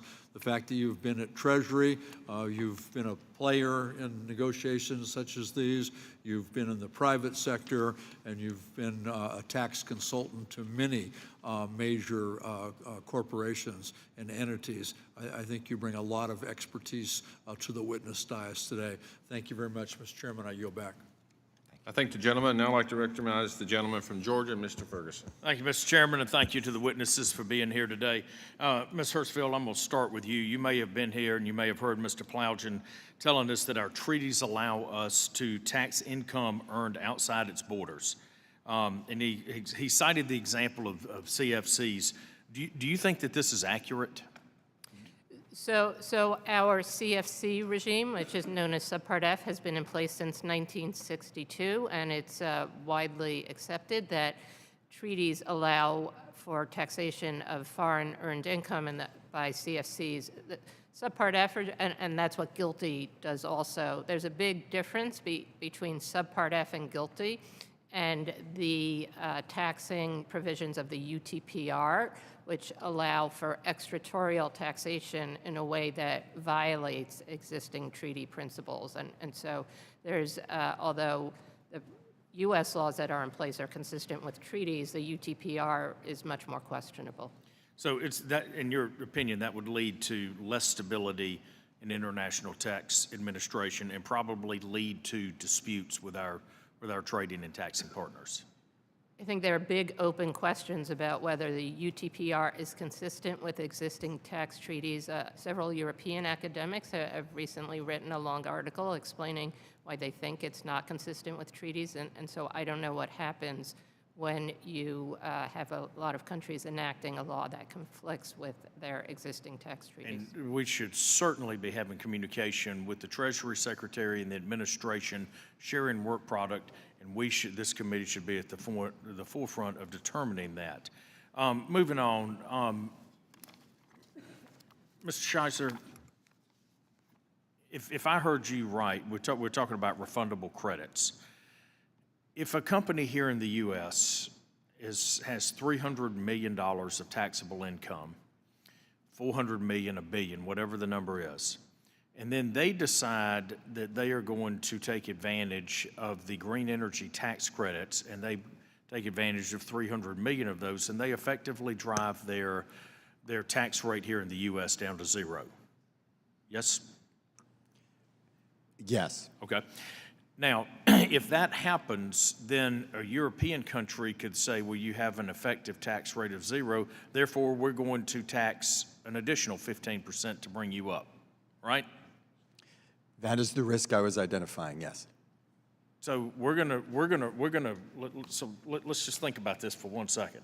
So the corporations that my colleagues on the other side of the aisle in this administration have railed against about paying their fair share in this example, would go from $300 million of taxable income to zero, and then we're going to take 15% of their of that, and then we're going to give it to somebody in France or Italy or Germany or wherever. So the OECD has given a bit of guidance, giving comfort on this, but I can tell you as someone who's practiced tax law for 30 years, we've never heard the last word on anything. If they wanted to change the guidance tomorrow, there's a risk that those credits become ineffective because all of a sudden France is nullifying them with a tax. Okay.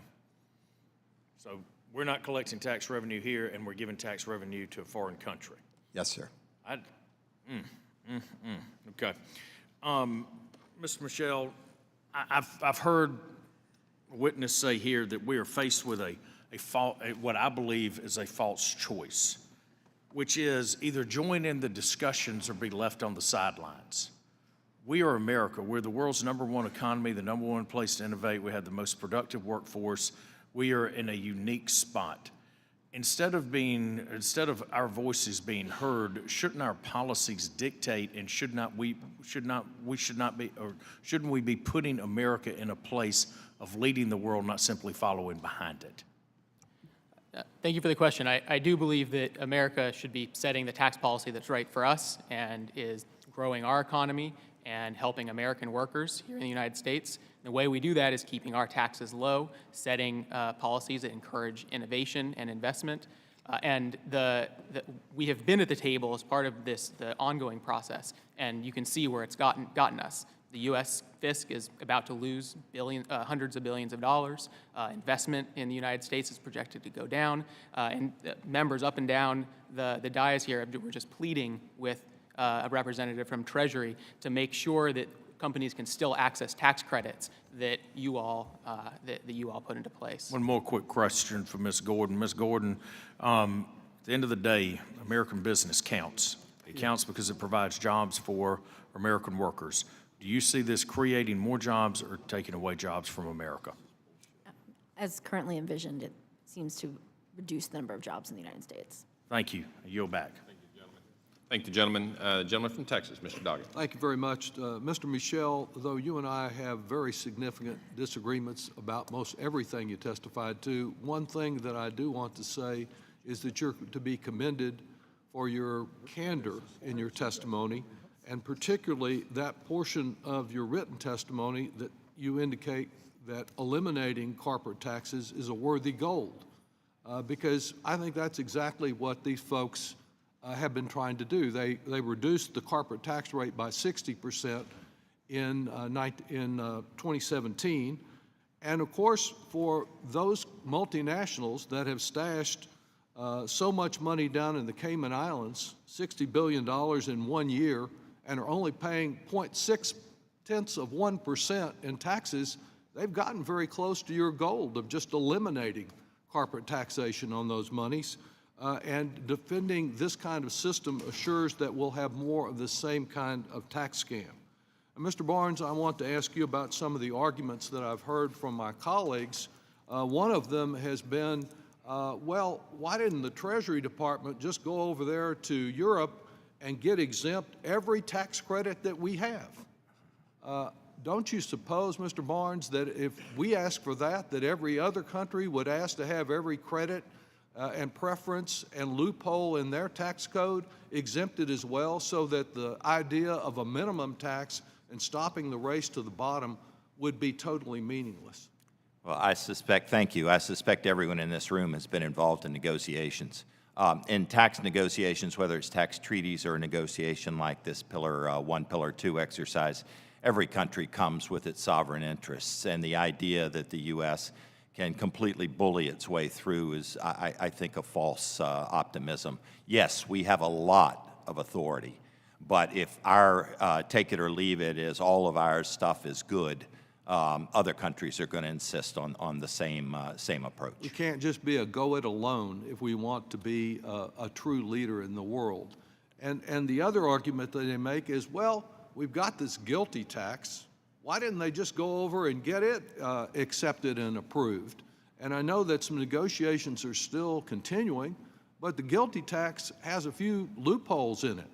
One of them is that they blend the country by country instead of defining the results country by country, and that allows for a great deal of subversion from the whole idea of a minimum tax.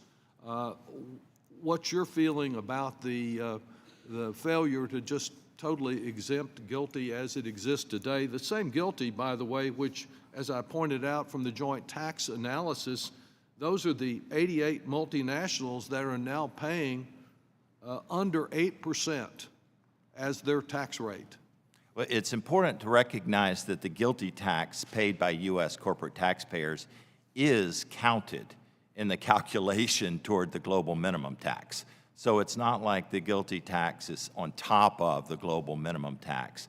It simply has not yet been deemed sufficient to eliminate any need to compete and comply with the minimum tax. In your opinion, would the adoption of a global minimum tax, the Treasury has been advocating what's called Pillar 2, would it diminish the competitiveness of U.S. businesses?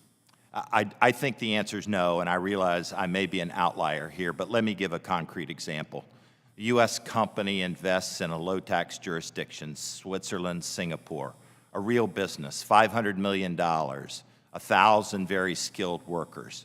Because of Singapore's tax incentives, there's zero tax.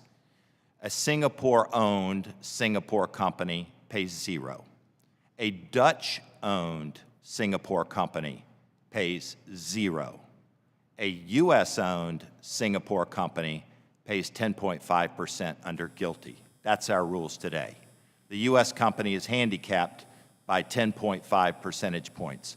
A global minimum tax may cause the U.S. company in Singapore to pay a little more tax, but it will bring up the tax for the Singaporean-owned Singapore company and the Dutch-owned Singapore company to 15%.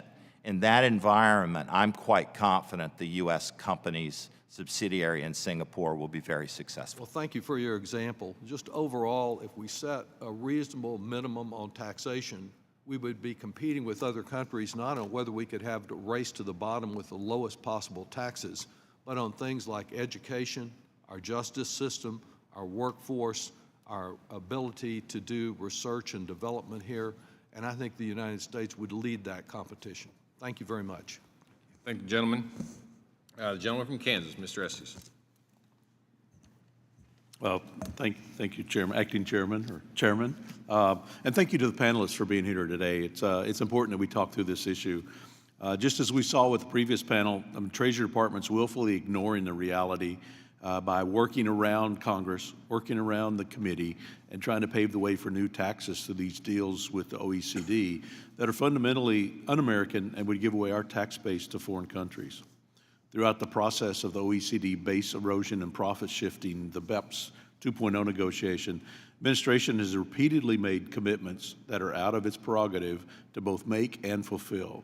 Treasury has cut Congress out of the process, even though constitutionally only Congress can write tax laws and commit the United States to the end deal negotiated at OECD. And why is the administration repeatedly ignoring the requests of the committee and dumbing down on the efforts to give away American tax base? It's all to ram down this bad anti-American policy. At virtually every step of the negotiation process, the administration's chosen America last. The deal is so terrible, I have to ask which country's interests the Biden administration negotiated for, because it doesn't seem to be the interests of America that the Treasury's negotiated for. As a result of Pillar 2, if we followed UTPR, the U.S. Treasury would get less tax revenue, U.S. businesses will pay more in taxes, U.S. businesses will have more administrative cost and work effort to increase, U.S. taxpayers will not have credit for the current tax code provisions that they have to comply with, and it incentivizes businesses, whether they're located in U.S. or businesses located in other tax countries, to look for the lowest tax district because they will not have to pay the global minimum in addition to what they're already paying. And we've already put the big effort in getting away from inversions with the Tax Cuts and Jobs Act that we passed 5 years ago. The concessions during the Pillar 2 negotiations will result in U.S. companies paying more tax overall, but less to the United States. As the Joint Committee Taxation identified the U.S. will lose roughly $120 billion in tax revenue if Pillar 2 is adopted globally, but we don't change our tax code, and we'll still lose $60 billion if we do adopt the OECD Pillar 2.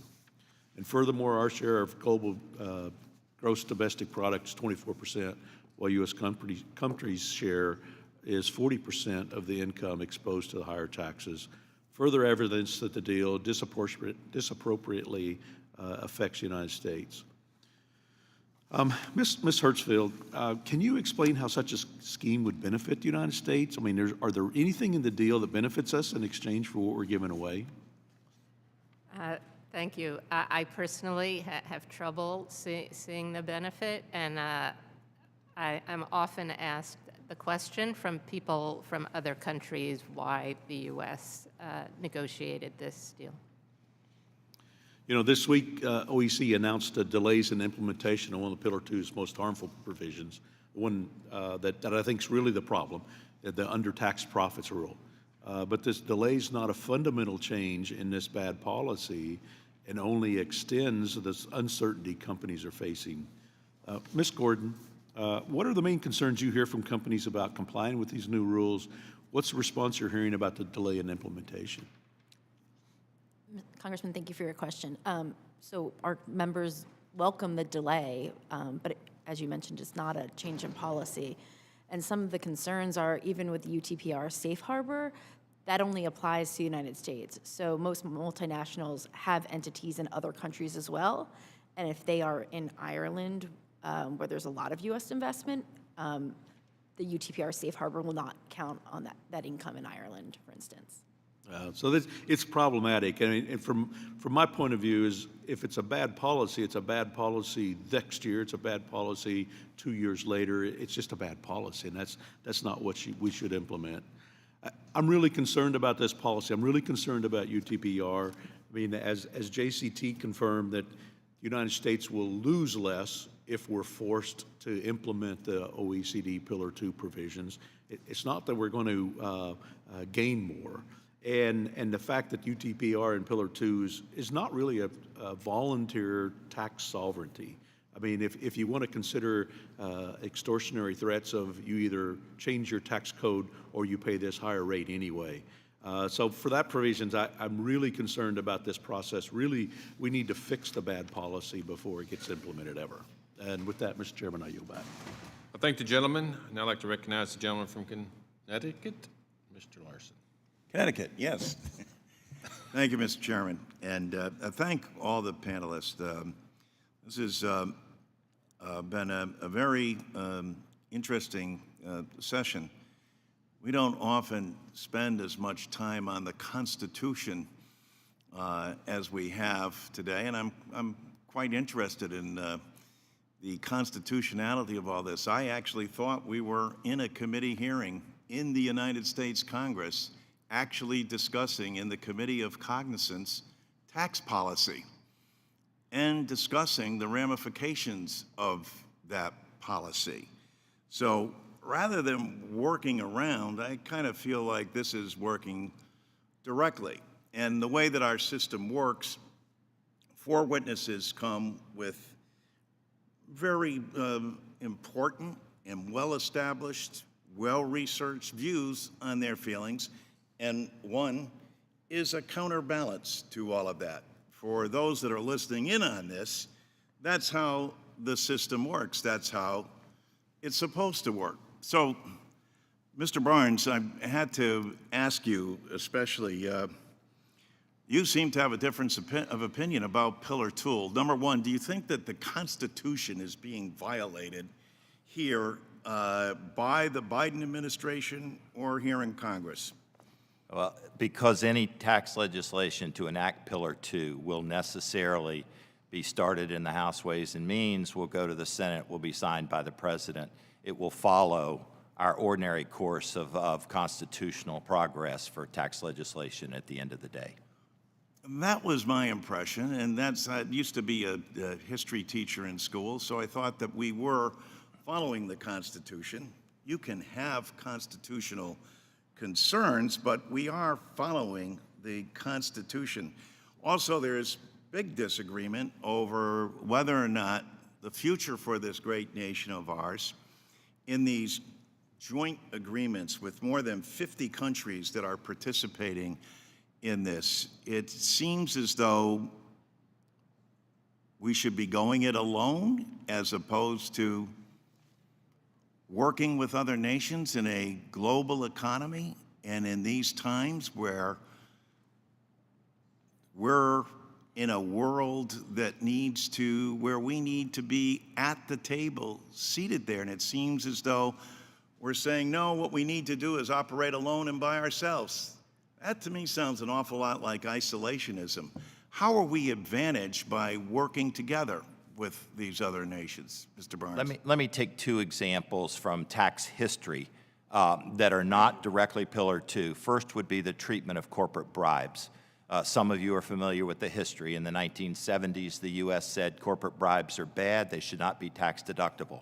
Other countries were, that's an ordinary cost of doing business.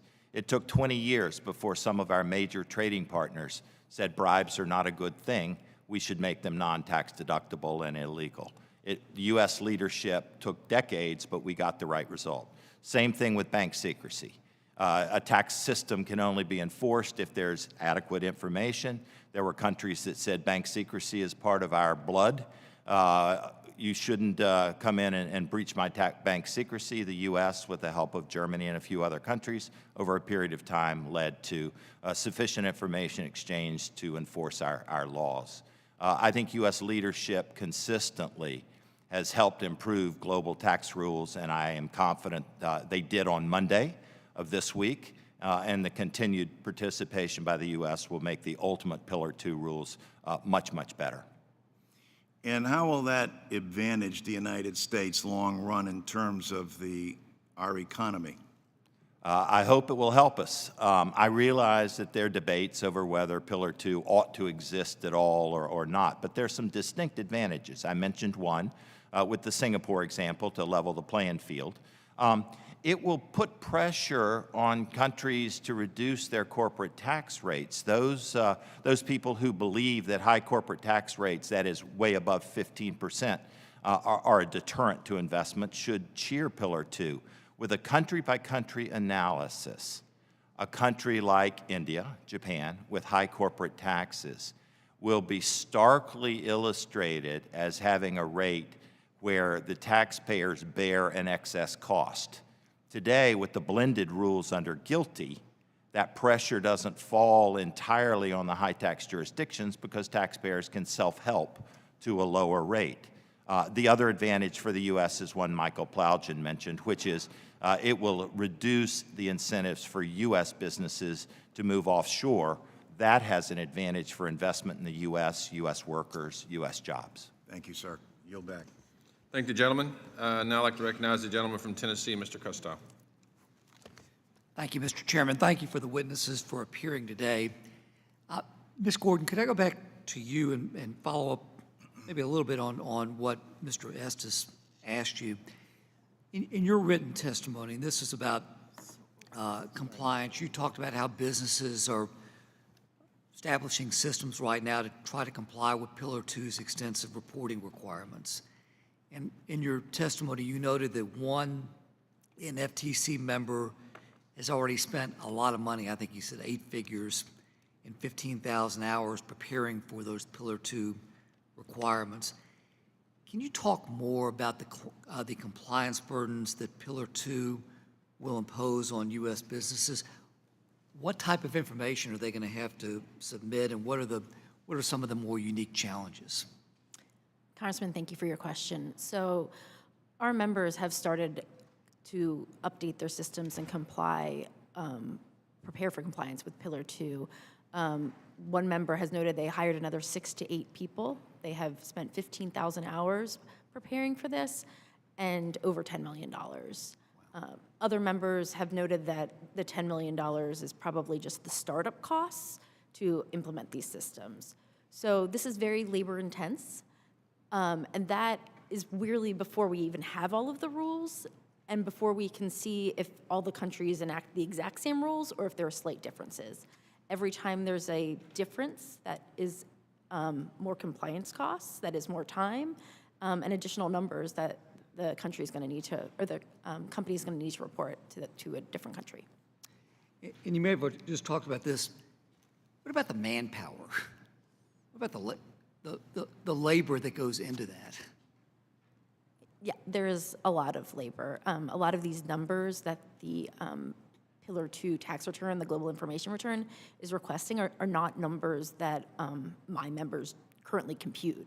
So it's trying to get that information and compute these new numbers because they're on the return, not because they're used to assess the audit risk or because they're actually needed to compute either the IIR or the UTPR. Thank you very much. First, Phil, if I can, with you, you wrote a column in Tax Notes a couple of months ago in May. You talked about the risks associated with China participating in Pillar 2. Can you expound on that a little bit more? And could China cheat as it relates to their requirements? Yeah, so it's, and thank you for that question. It's interesting that China in public has been mostly silent on its intentions. So Pillar 2 is not mandatory for any country to adopt. It's voluntary. And for complex reasons, it's not clear, although the UTPR is supposed to be this mechanism by which other countries are kind of forced into the system or else it will impose costs. Many large Chinese companies are actually not Chinese headquartered, they're Cayman headquartered, and so it's not clear really how effective the mechanisms that were designed for Pillar 2 would be in impacting Chinese companies. On Pillar 1, they've also been pretty silent, but I don't know what mechanisms there are for ensuring compliance in China that they haven't been so effective in other areas, and so I thought it was interesting that there was no answer to the question about whether Secretary Yellen got a commitment from China on implementation of this deal. So I'm going to ask this very politely. Are there challenges, or would there be challenges to monitoring China's compliance? So we don't know anything right now about it. It's the OECD that would be designing a mechanism to ensure countries' compliance with this deal, and there's simply no, not even detailed. There's no information at all about how that would be, and so whether that could be effective, I think, is unknown at this point. Fair to say that China could use strategies to try to circumvent the Pillar 2 rules? There's lots of mechanisms countries could use, but yeah. Okay. Thank you very much, Mr. Chairman. I yield back. Thank you. Thank you, gentlemen. I'd like to recognize the gentlelady from California, Ms. Sanchez. Thank you, Mr. Chairman. Mr. Barnes, one thing that struck me about your testimony was your statement that joining Pillar 2 will strongly benefit U.S. headquartered companies. Pardon me. From hearing my colleagues on the other side of the aisle discuss the global minimum tax, you would think that the sky was falling. In fact, I think my Republican colleagues sometimes are simply panic merchants, just trying to throw everybody into a panic, claiming that calamity is going to strike if we try to enact policies that make wealthy and well-connected multinational businesses pay their fair share in taxes. And someone on the other side actually said, what is their fair share? And I would just submit that when you have huge multinational corporations that make billions of dollars in profit and they're paying less than 1% in taxes, we might want to start at least with what individuals pay, because in the United States, individuals pay minimally 10%, but up to 37%, with most Americans paying between 12 and 32% in taxes. So that would just be kind of a starting point for fairness, I would think, especially when you think about the fact that these multinational corporations often use our court systems when they have business disputes. They rely on our firefighters and police when emergencies arise, and on our national security, and yet They move their profits overseas to low-tax countries to avoid paying into these same systems that they all use and all rely on. That doesn't seem to me to be a very pro-American way to operate, to take and take and take from the system and to never pay their fair share into it. So could you elaborate why signing on to the global minimum tax will strongly benefit our domestic businesses? I'm interested in hearing again why it makes sense for us to go with this regime.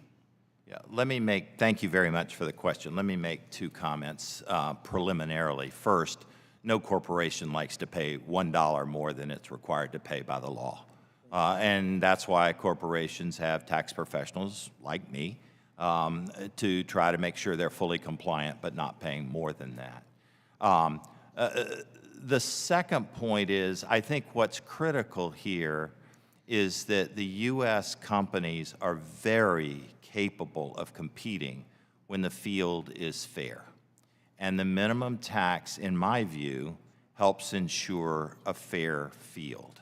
We already have the GILTI rules. Other jurisdictions don't. There's what's called a participation exemption is the way many countries operate, and so they simply exempt the foreign earnings of their domestic companies. And indeed, one of our colleagues here on the panel has urged territoriality for the U.S.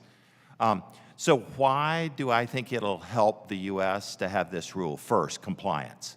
The U.S. compliance demands are extraordinarily difficult. I appreciate the comment about the challenges of the Globee return. If the U.S. is inside the tent, that is, if the U.S. is compliant with Pillar 2, then various safe harbors and other issues can be discussed in a way to reduce the compliance burden.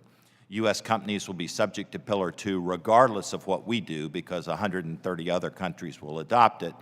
I think we will substantially reduce the compliance burden. The second is the competitiveness point.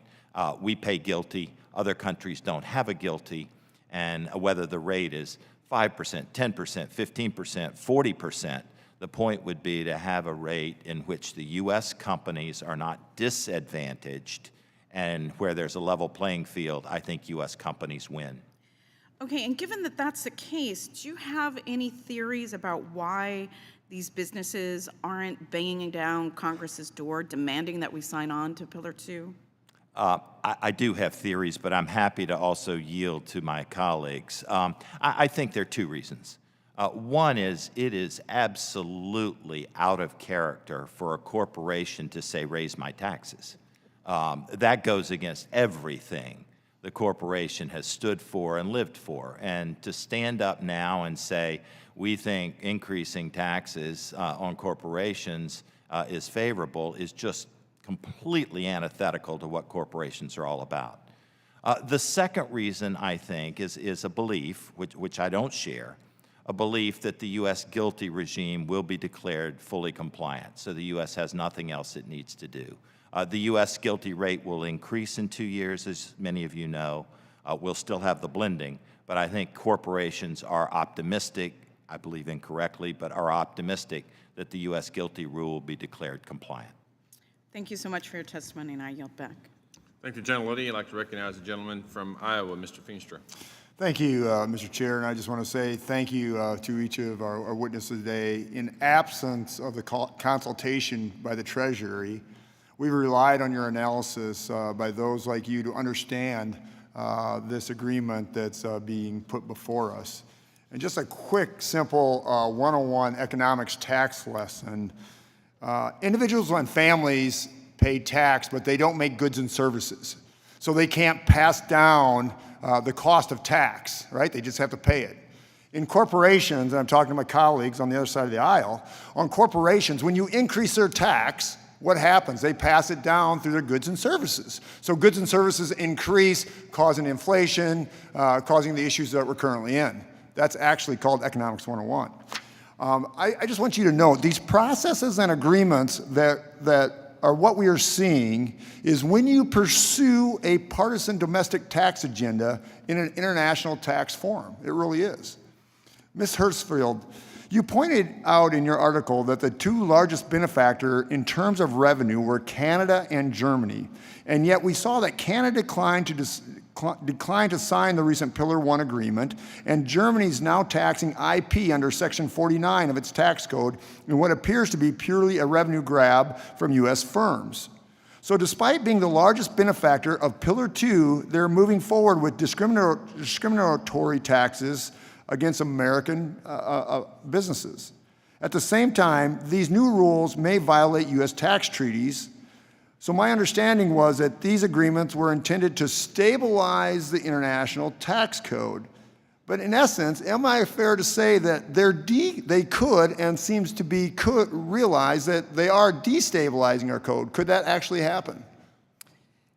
Yes, thank you for the question. So I think there is a question about whether the promises about stability that this international agreement is supposed to bring will actually come to fruition. In addition to the examples you provided, there's also the example of Australia that has proposed a tax that's outside the scope of what was agreed to. And so all of those examples show that, raise questions about the promises of stability that the agreement was supposed to bring. Thank you. Michael, you noted that also. Can you just note just 20 seconds on that? The beginning of this process started when France and other European unions started with digital services taxes. So I think the entire project starts with the assumption that you can agitate at the international level by putting these unilateral measures on other countries. And so that in and of itself tells you that this system is unstable, and we're going to continue to see these types of unilateral actions as people agitate. Exactly. Thanks for that. Changes. Thanks for stating that, because every country is different. We're going to destabilize the international tax system by going down this path. Ms. Gordon, it's good to see you again. I'm glad you're here. The NFTC's members include U.S. businesses that have been impacted by this agreement, many of whom provided comments throughout this negotiating process. And some of these comments, a large part of the comments, were a lot about proprietary information that they will have to give up. You know, it sounds like there could be over 200 data points that they've got to do compared to guilty where you have around 14 to 16, somewhere in there. I mean, this seems very egregious and makes it very uncompetitive to us when we have to give up all our proprietary information to the international code. Can you comment on that? Congressman, thank you for your question, and great seeing you as well. Yes, so the numbers of 50,000 to 200,000 come from multiplying the number 200 versus 16 by all the entities. And yes, so taking all of that data and giving it to countries around the world who do not have the same protections for taxpayer information like the United States is a threat to American businesses. And many of these countries will either share it with state-run enterprises or local competitors and get tax advantages or details and knowledge of how these U.S. companies operate around the world, which is not helpful. Yep, thank you. I agree 100%. Quickly, Mr. Shizer, I read your journal piece. I loved it, by the way. And you noted just what I said about Economics 101 is when you increase corporate tax, it affects the workers, it affects jobs, opportunities, economic growth. So can you explain why that is? I mean, just a basic Economics 101 that you wrote in your journal piece? My apologies. Thank you for the question. I do think there is a misunderstanding in the general public about who pays the corporate tax. It could be that investors pay some of it, but it is very clear that consumers pay some and that workers pay a lot. And so when we talk about who should pay it, we have to remember that. Thank you. You just made my point. I yield back. Well, thank the gentleman. I'd like to recognize the gentlelady from Washington, Ms. Delbene. Thank you, Mr. Chairman, and thanks to all our witnesses for joining us today. I appreciate it. Mr. Barnes, former President Trump once said it's easy to win a trade war. We all know that's not true, but it seems like our colleagues on the other side of the aisle want to open up a new front in this war by introducing a bill that would certainly wage a tax war. Just this morning, the Republicans introduced yet another retaliation proposal intended to punish our trading partners. And so, Mr. Barnes, I was wondering, are you aware of any tax wars that have been waged in the past? And in your judgment, is it easy to win a tax war? Thank you for the question. It certainly is not easy to win a tax war. Let me mention a couple of examples. It's more frequent that the war is waged through administrative measures than through legislation, because it's rare to have legislation that targets one country or two countries. But administratively, it happens quite often. In the 1990s, Korea was administering their tax treaties and their tax laws in a way that went way beyond the words of the statutes and of their authority.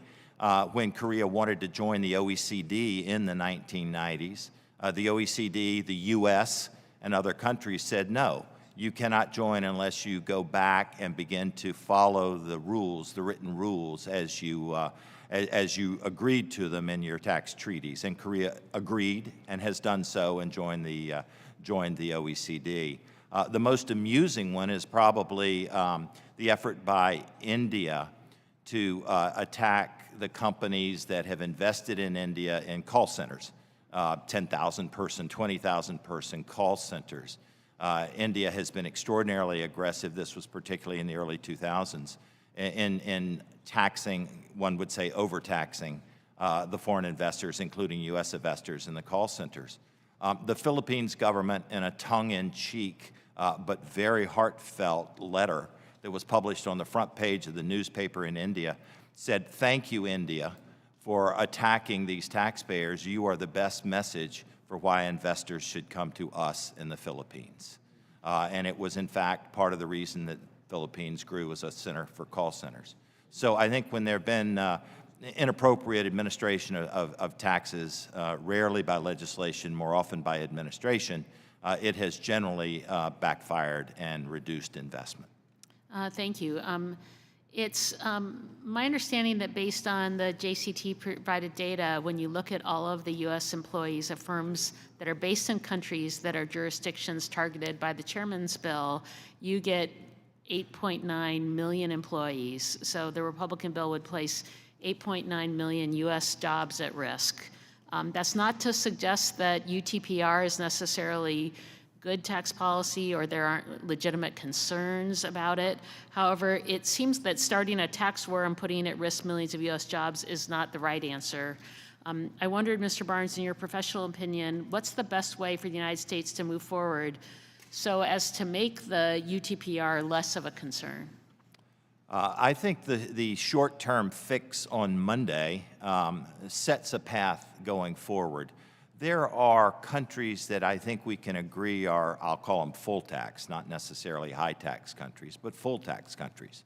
And I think we could either push for, maybe successfully, maybe not, push for a situation in which certain countries are acknowledged as full tax countries and the UTPR need not apply.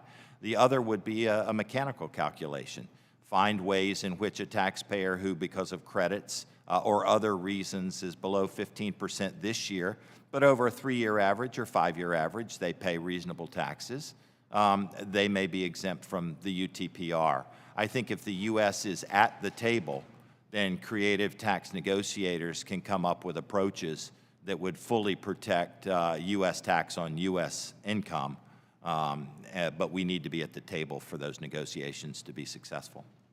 Thank you so much. I yield back, Mr. Chairman. Thank you. I now recognize Ms. Moore from Wisconsin.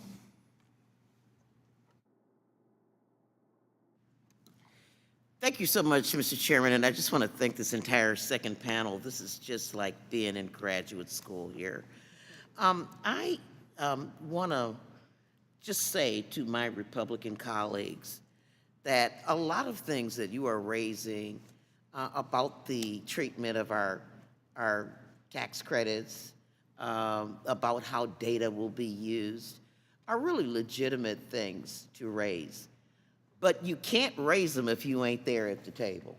And as many of you have discussed and our witnesses have discussed, just last week, we won one of those arguments by saying that tax credits that are transferable can be treated that way. We got to stay in the fray in order to benefit from it.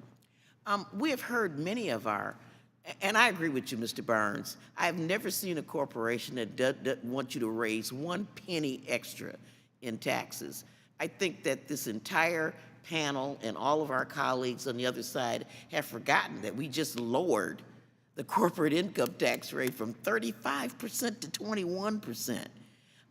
And we still hear this, plaintive cry about how we just are taxing them to death. I also want to say that because of the way that the Tax Cut and Jobs Act was written up very quickly, that the 10.5 GILTI tax is actually at about 13%, given the lack of consideration about how that would interplay with other deductions and so forth that were not allowable. Am I correct so far, Mr. Barnes? You're fully correct. Thank you.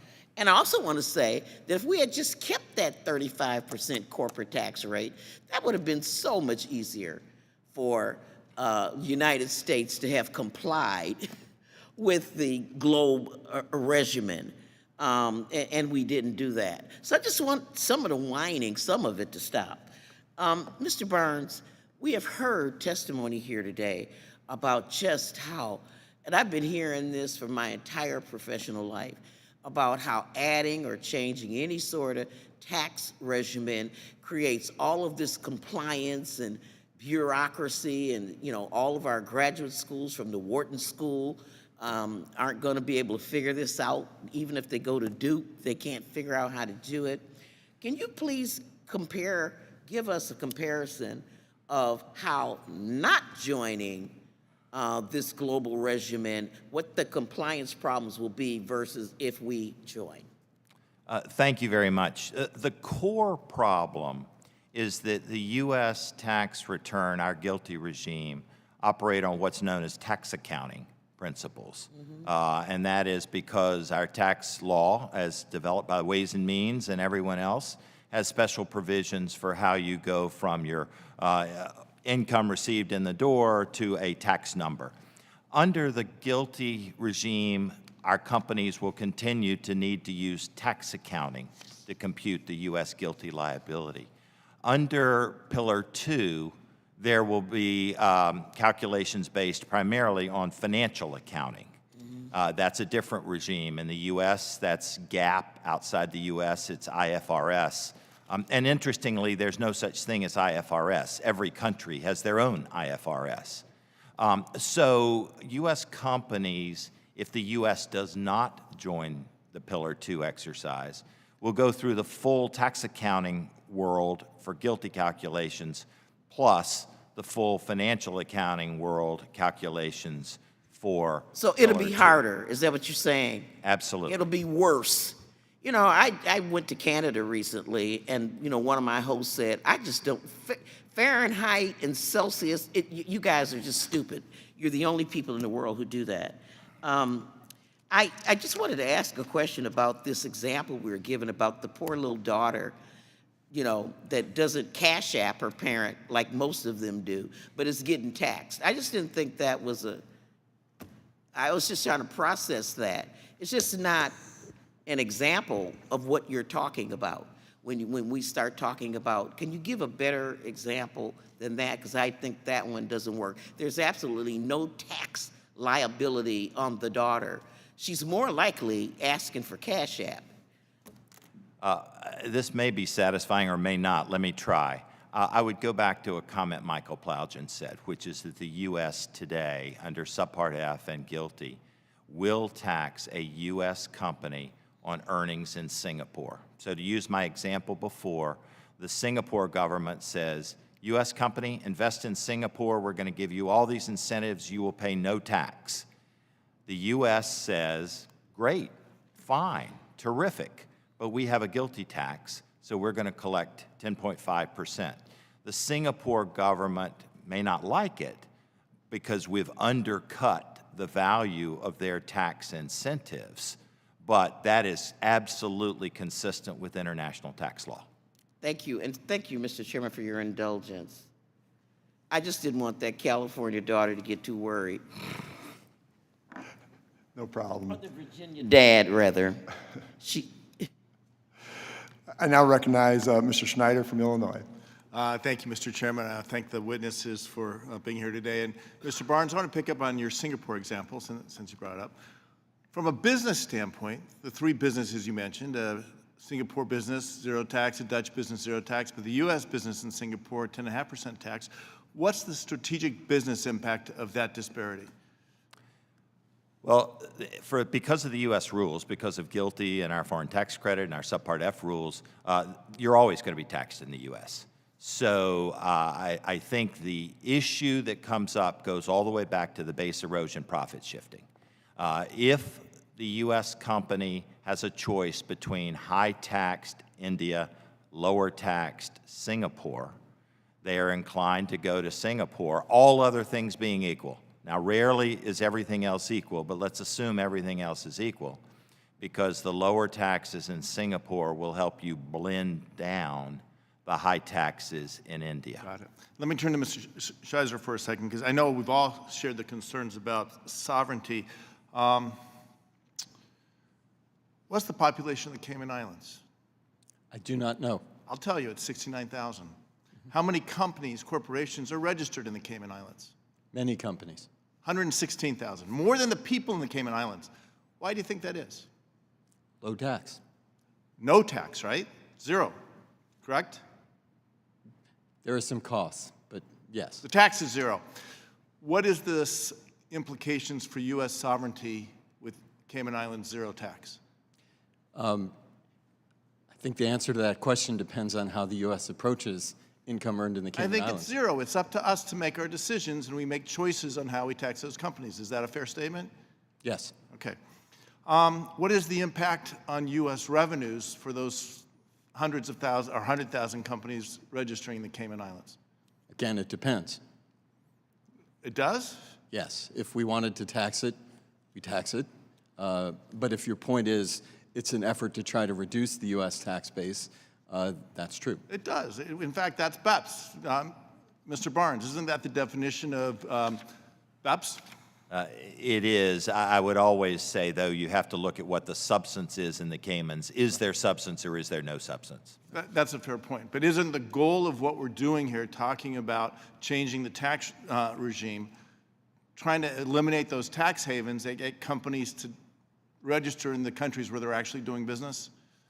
I'm sorry, you asked Mr. Barnes. Mr. Barnes. Sorry. I think the key of what we're trying to do here is to take tax out of the equation as much as possible. We can't eliminate it completely, but let's get to business fundamentals. Where are your customers? Where are your talented workforce? Where's your economic inputs? So if there's a level playing field, all things being equal, whether you want to say it in Latin or English, is it, in your opinion, do you think it's to the advantage of the United States because of our court systems, because of our universities, because of our workforce, of all of those things, in a level playing field, would companies be inclined to at least look at setting up shop here in the United States? They would. I think you have two things. You have a reduced incentive to move out of the U.S., and you have an improved incentive to move back to the U.S. or to expand in the U.S. instead of expand elsewhere. And if we do nothing and the rest of the world moves forward, do we lose, to some degree, the incentive for those companies that are moving profits from previously tax haven in countries to other countries? Are they likely to not come to the United States as much as they would go to the other G7 countries? I think those companies would look at the complexity of complying with the U.S. rules and the Pillar 2 rules around the world and be daunted. On the other hand, if the United States goes to the table, works to influence, as others have said, we should be at the table influencing the United States. I think it was Mr. Michael, you said this. We should be exercising the power of our influence. And Mr. Barnes, you said the rest of the world listens to the United States. Aren't we better served by being at the table and helping set the course of future tax structures in the world? That's certainly my view, yes. Okay. With that, I yield back. I now recognize Ms. Miller from West Virginia. Thank you, Mr. Chairman. And thank you all for being here today.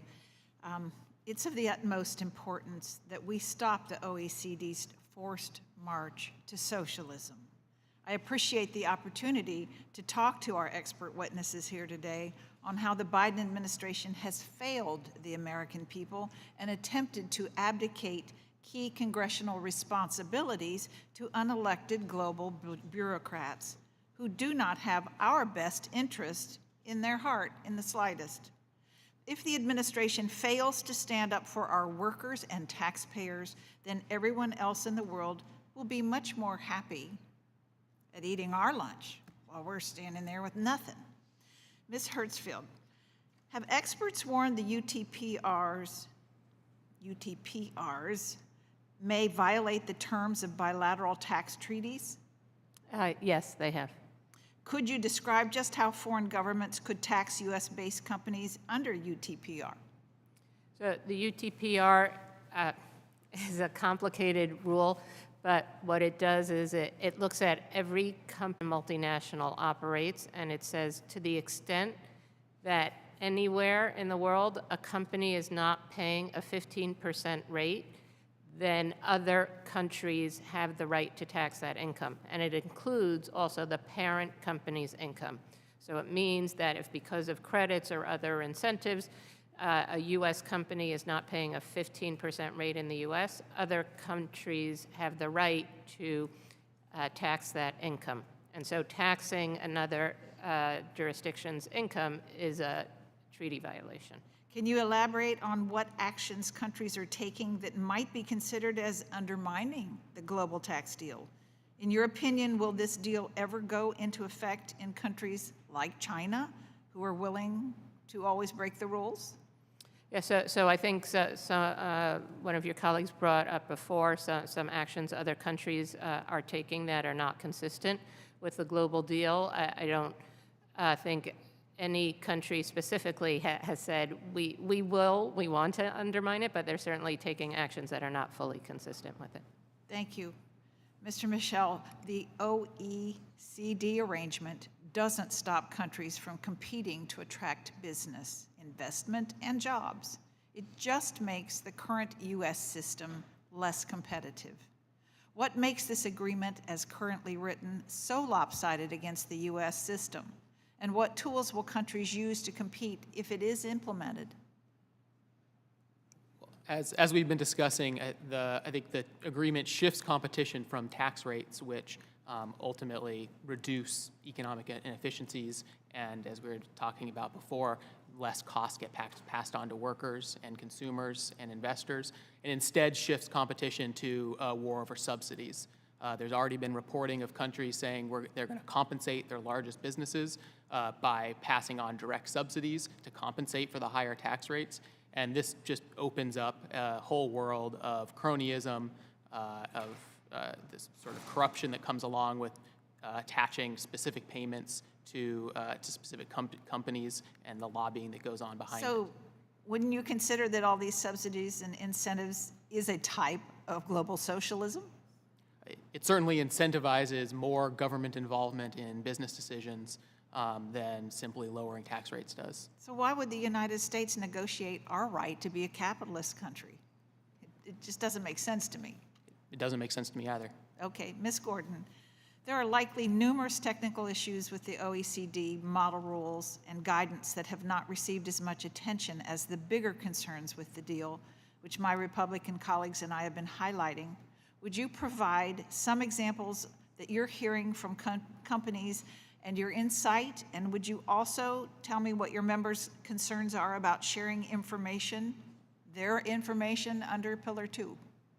Congresswoman, thank you for your question. I'll start with the second one. So there are a lot of concerns with sharing information and having sensitive tax information spread around the world as might be possible if you file a return with the IIR, the UTPR, the Global Information Return.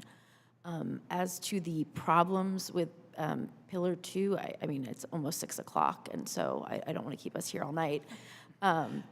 That being said, I think there are numbers of technical rules on, where are you filing your return, what information exactly is required when you file it, who gets to claim the UTPR. I mean, there are so many issues, and we've written hundreds of pages of comment letters that people could read later. Thank you. Thank you so much. I yield back. I want to thank all my colleagues and to each of our witnesses. Thank you for having a terrific and wonderful hearing this afternoon. Please be advised that the members have 2 weeks to submit their written questions to be answered later in writing. Those questions and your answers will be made part of the formal hearing of record. With that, the committee stands adjourned.